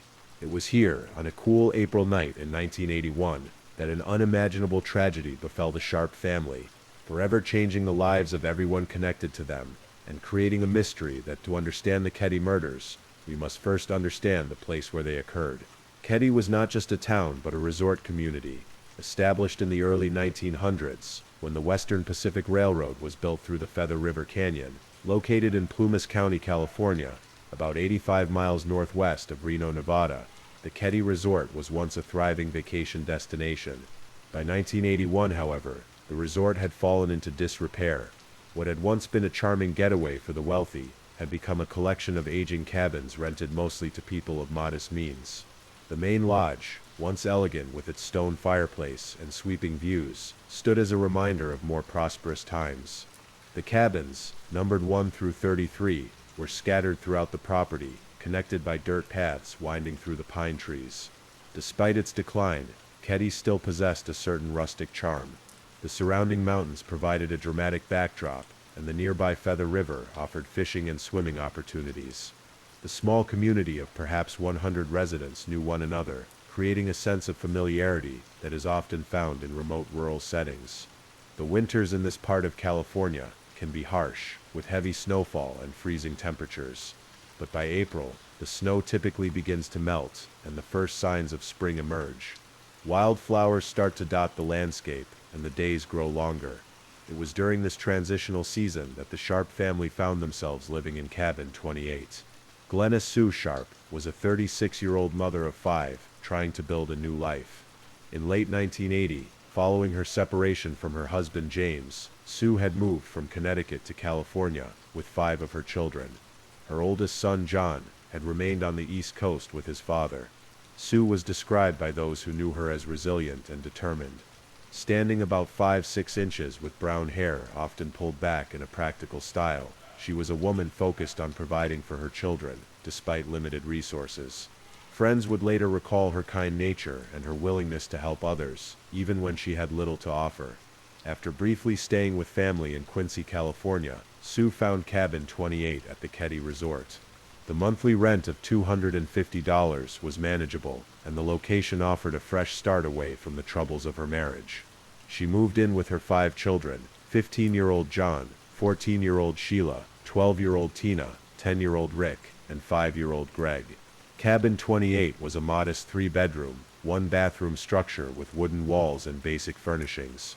The main room combined the living area and kitchen, with bedrooms branching off. It wasn't luxurious by any means, but it was a place the family could call home. The cabin was situated near the center of the resort, with neighboring cabins visible through the trees. Sue found work as a cook at a nearby nursing home in Quincy. The job didn't pay much, but it allowed her to support her family. The older children attended the local schools, where they were beginning to make friends and adjust to their new surroundings. John Sharp, Sue's 15-year-old son, was described as protective of his mother and siblings. With sandy brown hair and a lanky build, he was at that awkward age between boyhood and becoming a young man. Friends remembered him as quiet but friendly, the kind of teenager who was growing into his responsibilities as the oldest male in the household. 14-year-old Sheila was described as studious and somewhat reserved. With long, straight hair framing her face, she was navigating the challenges of adolescence while helping her mother with her younger siblings. 12-year-old Tina, with her infectious smile and outgoing personality, was known for her kindness and creativity. 10-year-old Rick and 5-year-old Greg were energetic boys, always exploring their surroundings and adjusting well to their new home. In the months leading up to April 1981, the Sharp family was beginning to establish routines and connections in their new community. Sue had made friends with some neighbors, including Marilyn Smart, who lived in nearby cabin 26, with her husband Martin and their teenage son Justin. The children were settling into school, and despite the challenges of starting over, there seemed to be hope for their future in Keddie. The family's financial situation was tight, but they were managing. Sue was known to be careful with money, stretching her modest income to provide for her children's needs. She maintained contact with her estranged husband James, primarily regarding matters concerning their children. As winter gave way to spring in 1981, the Sharp family was by all accounts adapting to their new life. There were challenges, to be sure, but nothing to suggest the tragedy that was about to unfold in their small cabin among the pines. Saturday, April 11th, 1981, began as an ordinary day for the Sharp family. Sue had the day off from her job at the nursing home, allowing her some precious time with her children. The weather in Keddie that day was mild for early April, with temperatures reaching into the 60s under partly cloudy skies. That evening, Johnny Sharp invited his friend, 17-year-old Dana Wingate, to spend the night at Cabin 28. Dana, a tall, athletic teenager with dark hair, lived in Quincy and had become friends with Johnny in the months since the Sharps had moved to the area. The two boys were planning to spend Sunday fishing, taking advantage of the improving spring weather. Sue's younger sons, Rick and Greg, had asked for permission to stay overnight with a family in neighboring Cabin 27. Sue agreed, and the boys excitedly packed their overnight bags, looking forward to their sleepover. This meant that the occupants of Cabin 28 that night would be Sue, Johnny, Dana, Sheila, and Tina. As evening approached, Sue prepared a simple dinner for those remaining in the cabin. The atmosphere was relaxed and ordinary. Sheila would later recall that they watched some television together before bedtime. There were no visitors that anyone remembered, no unusual phone calls, no indications that anything was amiss. The layout of Cabin 28 placed Sue in one bedroom, Johnny and Dana in another, and Sheila and Tina sharing the third. As the evening progressed, they retired to their respective rooms. Sheila later recalled reading for a while before falling asleep with her younger sister Tina beside her. Outside the cabin, the Keddie resort was quiet that Saturday night. Being early in the season, not all cabins were occupied. Those residents who were there went about their evening routines without noticing anything unusual. As darkness fell over the Sierra Nevada mountains, a waxing moon provided some illumination through the pine trees. Sunday morning, April 12, 1981, dawned clear and cool in Keddie. Sheila Sharp had spent the night at a friend's house for a sleepover, and was returning home around 7:30 a.m. Walking up to Cabin 28, everything appeared normal from the outside. There was no sign of the horror that awaited within. When Sheila opened the door to the cabin, she was immediately confronted with a scene so gruesome that it would haunt her for the rest of her life. In the living room lay the bodies of her mother Sue, her brother Johnny, and his friend Dana Wingate. They had been bound with medical tape and electrical wire, and had suffered brutal attacks with multiple weapons. In that moment of shock and terror, Sheila did what any 14-year-old would do. She ran. She fled to the neighboring Cabin 27, where her younger brothers had spent the night, and the adults there immediately called for help while keeping the children away from the scene. Law enforcement response was swift. The Plumas County Sheriff's Department arrived within minutes, securing the scene and beginning what would become one of the most complex investigations in the county's history. As deputies moved through the cabin, they made another disturbing discovery. 12-year-old Tina Sharp was missing from the home. The small sheriff's department, unaccustomed to crimes of this magnitude, quickly called for assistance. Investigators from neighboring jurisdictions and the California Department of Justice responded, bringing additional expertise and resources. The remote location of Keddie presented immediate challenges for the investigation. The nearest crime lab was hours away, and the technology available in 1981 was limited compared to today's forensic capabilities. As news of the murders spread through the tiny community, shock and fear took hold. Parents kept their children indoors. Doors that had routinely been left unlocked were now secured, and neighbors looked at one another with new suspicion. The idyllic mountain setting had been shattered by violence of an unimaginable kind. As investigators processed the crime scene at Cabin 28, they began to piece together the events of that terrible night. The physical evidence told a story of extreme violence. Sue, Johnny, and Dana had been subjected to a frenzied attack involving multiple weapons, including a knife, a hammer, and possibly others. The binding of the victims suggested premeditation rather than a spontaneous act of violence. One of the most perplexing aspects of the case immediately became apparent. There were no signs of forced entry to the cabin. This suggested that either the door had been unlocked, or the victims had willingly admitted their killers. Given the brutal nature of the attacks, investigators believed multiple perpetrators were likely involved. The manner in which the victims were bound, with precise, complicated knots, raised questions about the killers' backgrounds. Some investigators noted that the knots resembled those used in maritime applications, leading to speculation about a possible connection to someone with military or seafaring experience. The absence of Tina Sharp immediately elevated the case to include a kidnapping. An extensive search of the surrounding area was initiated, with law enforcement officers, Forest Service personnel, and volunteers combing the woods around the resort. Despite these efforts, there was no sign of the 12-year-old girl. Inside the cabin, investigators noted something else unusual. Despite the extreme violence of the attacks, 2 young children had slept through the entire ordeal. Rick and Greg Sharp's bedroom door had been closed, and they had remained undisturbed throughout the night. When questioned, neither boy reported hearing anything unusual. This suggested that the perpetrators had been careful to contain their actions to specific areas of the cabin, another indication of planning and control rather than a random attack. The timeline of events was difficult to establish precisely. The last known contact with anyone in the cabin had been around 10 p.m. on Saturday night. The coroner would later estimate that the murders occurred sometime between midnight and 2 a.m. on Sunday morning, based on factors such as body temperature and the progress of rigor mortis. As the first day of investigation came to a close, authorities had gathered physical evidence including blood samples, fingerprints, and the weapons believed to have been used in the attacks. They had begun interviewing residents of the Keddie Resort and establishing a list of potential witnesses, but they were no closer to understanding who had committed this crime or what had happened to Tina Sharp. The search for Tina continued into the night, with flashlights cutting through the darkness of the surrounding forest. Her disappearance added an urgent dimension to the already complex investigation. Was she a witness who had been taken to prevent her from identifying the killers, or had she too fallen victim to the same perpetrators? These questions weighed heavily on investigators as they worked through that first critical night. In the days following the discovery of the murders, the investigation began to focus on several potential suspects. One of the first to draw attention was Martin Smart, who lived in nearby Cabin 26 with his wife Marilyn and his friend John Bobid.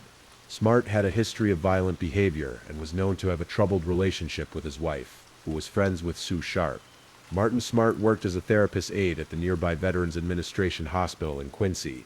He had served in Vietnam and was reported to suffer from post-traumatic stress disorder.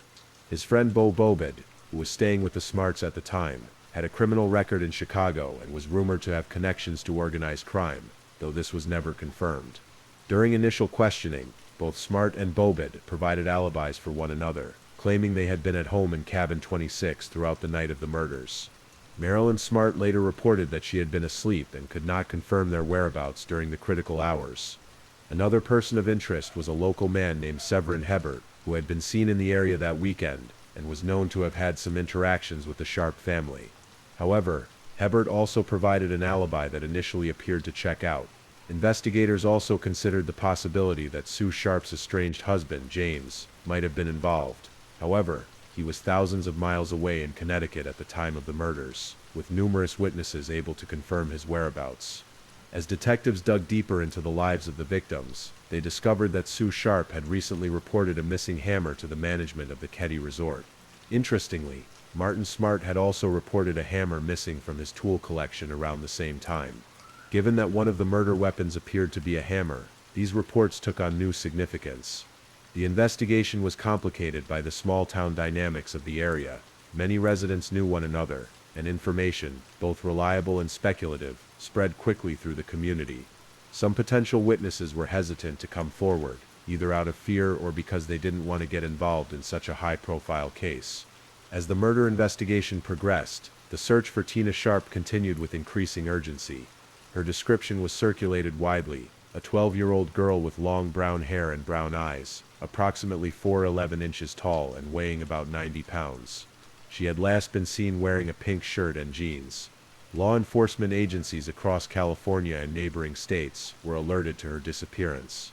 Her photograph appeared on missing persons flyers, in newspapers, and eventually on television programs dedicated to finding missing children.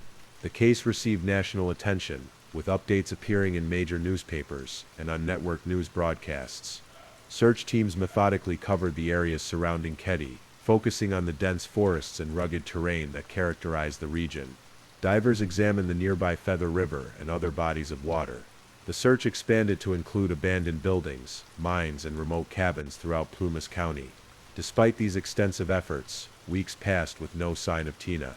Each passing day diminished the hope of finding her alive, but her family and the investigators refused to give up. The uncertainty of her fate added another layer of anguish to an already tragic situation. For Sheila Sharp and her surviving brothers, life had been completely upended. They were taken in by their father, James Sharp, who returned to California from Connecticut to care for his children. The trauma of what had happened in Cabin 28, combined with the ongoing uncertainty about Tina's whereabouts, created a burden almost too heavy to bear. As the investigation entered its second month, it faced mounting challenges. The physical evidence collected from the crime scene, while substantial, had not led to any definitive conclusions. Fingerprints found in the cabin either matched the victims or known visitors, or were too smudged or partial to be useful. Blood evidence, analyzed using the limited techniques available in 1981, provided some information about blood types, but nothing that conclusively identified the perpetrators. The weapons believed to have been used in the attacks, a knife and hammer, had been left at the scene, but they yielded no fingerprints or other evidence that could link them to specific individuals. A second knife that investigators believed might have been used was never located. Interviews with residents of the Keddy Resort and the surrounding area produced numerous leads, but many of these led to dead ends. Some witnesses reported seeing unfamiliar vehicles in the area on the night of the murders, while others recalled hearing unusual sounds. Without corroboration or physical evidence to support these accounts, investigators struggled to determine which, if any, were relevant to the case. The remote location of Keddy presented its own set of investigative challenges. The resort was accessible by only one main road, but numerous logging roads and hiking trails provided alternative routes in and out of the area. This made it difficult to establish a comprehensive picture of who had been in the vicinity on the night of the murders. Communication between different law enforcement agencies involved in the case was not always seamless.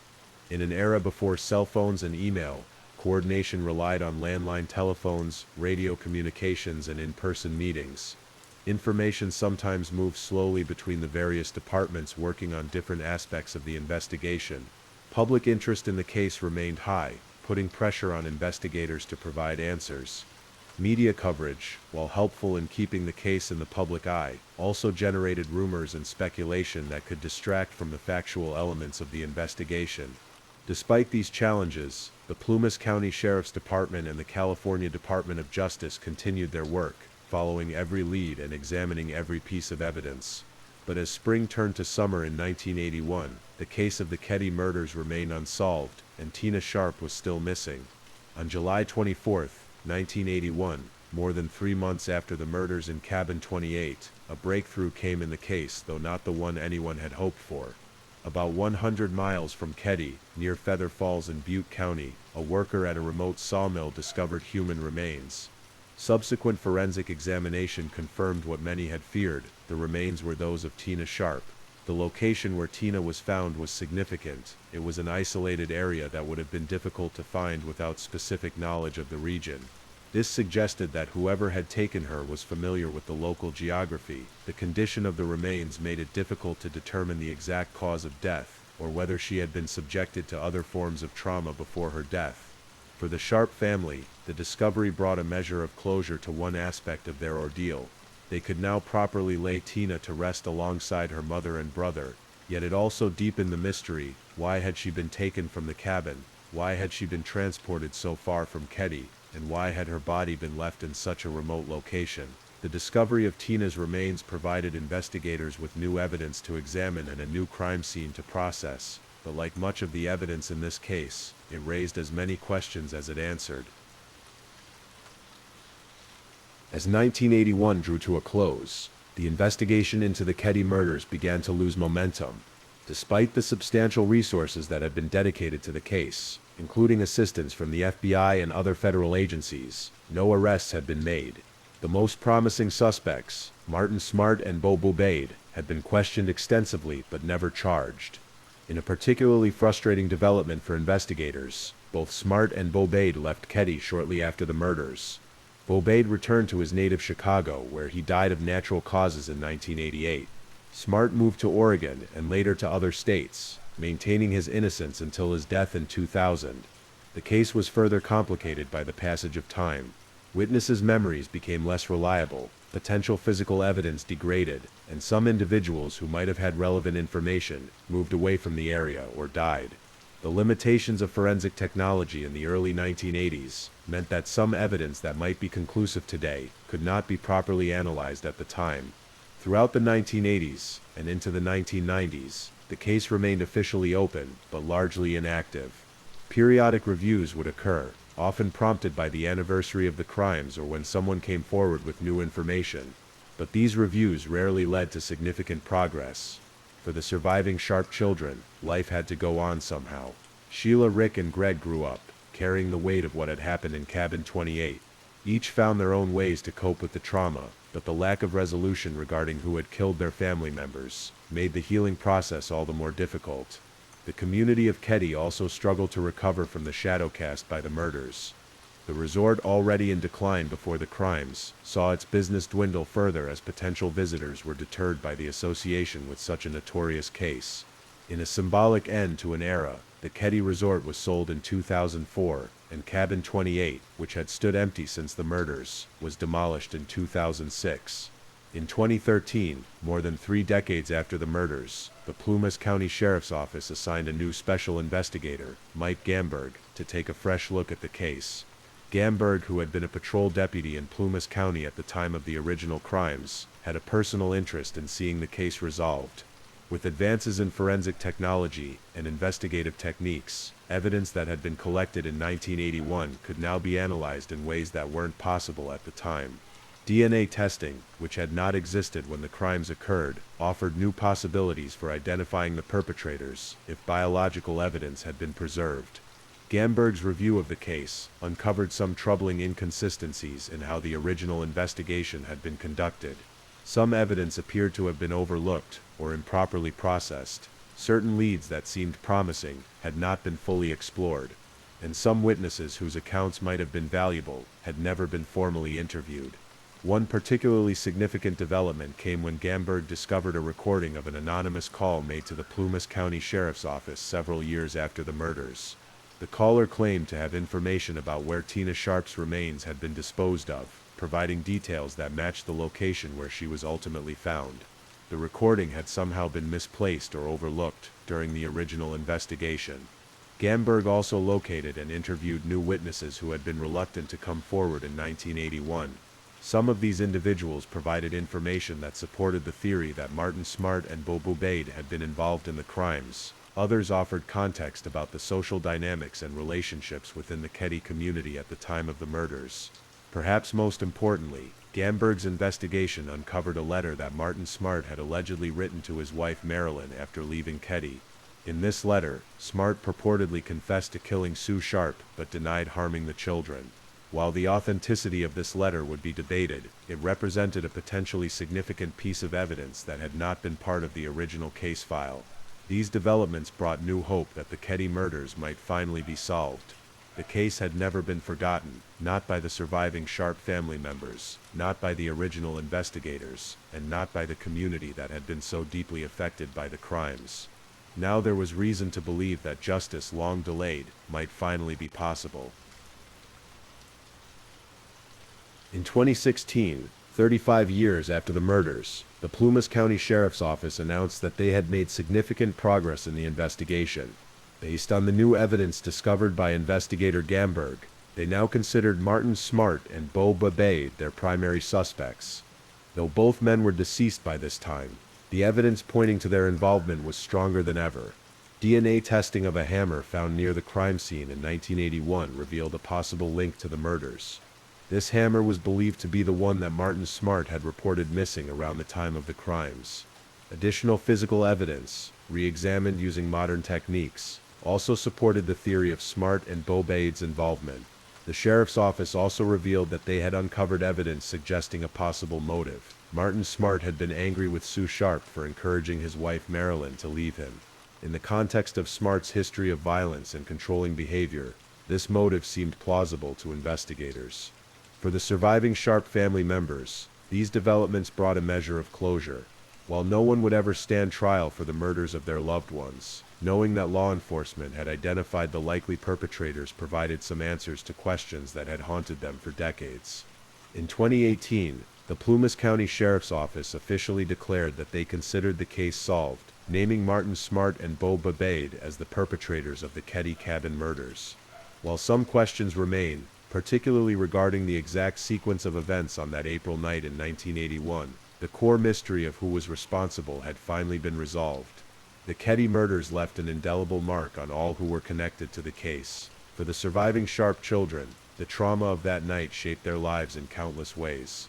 Sheila Sharp, who discovered the bodies, has spoken publicly about her experiences and the long journey toward healing. Rick and Greg, the youngest brothers who were spared during the attack, grew up in the shadow of this family tragedy. The case has become part of the cultural memory of the region, a dark chapter in the history of Plumas County.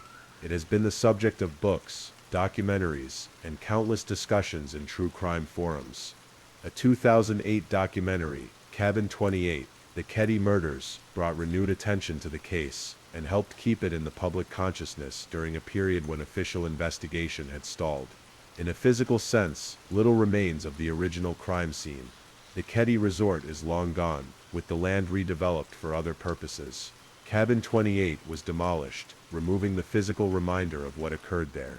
Yet the memory of Sue, Johnny, Tina and Dana lives on in the hearts of those who knew them, and in the continued interest in ensuring that the truth about what happened to them is known. The Ketty case also serves as a reminder of how investigative techniques and forensic science have evolved over time. Cases that seemed unsolvable in the 1980s can now be approached with tools and methods that weren't available to earlier generations of investigators. For the community of Plumas County, the resolution of the case represented the closing of a wound that had remained open for too long. While nothing can undo the tragedy that occurred in Cabin 28, knowing the truth about what happened there allows for a different kind of healing, one based on acknowledgement rather than uncertainty. As we conclude this story, we remember Sue, Johnny, Dana, and Tina not just as victims of a terrible crime, but as individuals whose lives mattered and whose memory continues to touch those who learn about their story. May they rest in peace, and may those who love them find comfort in knowing that they are not forgotten. Thank you for listening to tonight's true crime story. Rest peacefully, knowing that another story awaits you next time, ready to accompany you on another journey toward restorative sleep. But if you're still awake, don't forget to like and subscribe so you don't miss our next true crime stories. And until next time, stay safe and take care. Good night.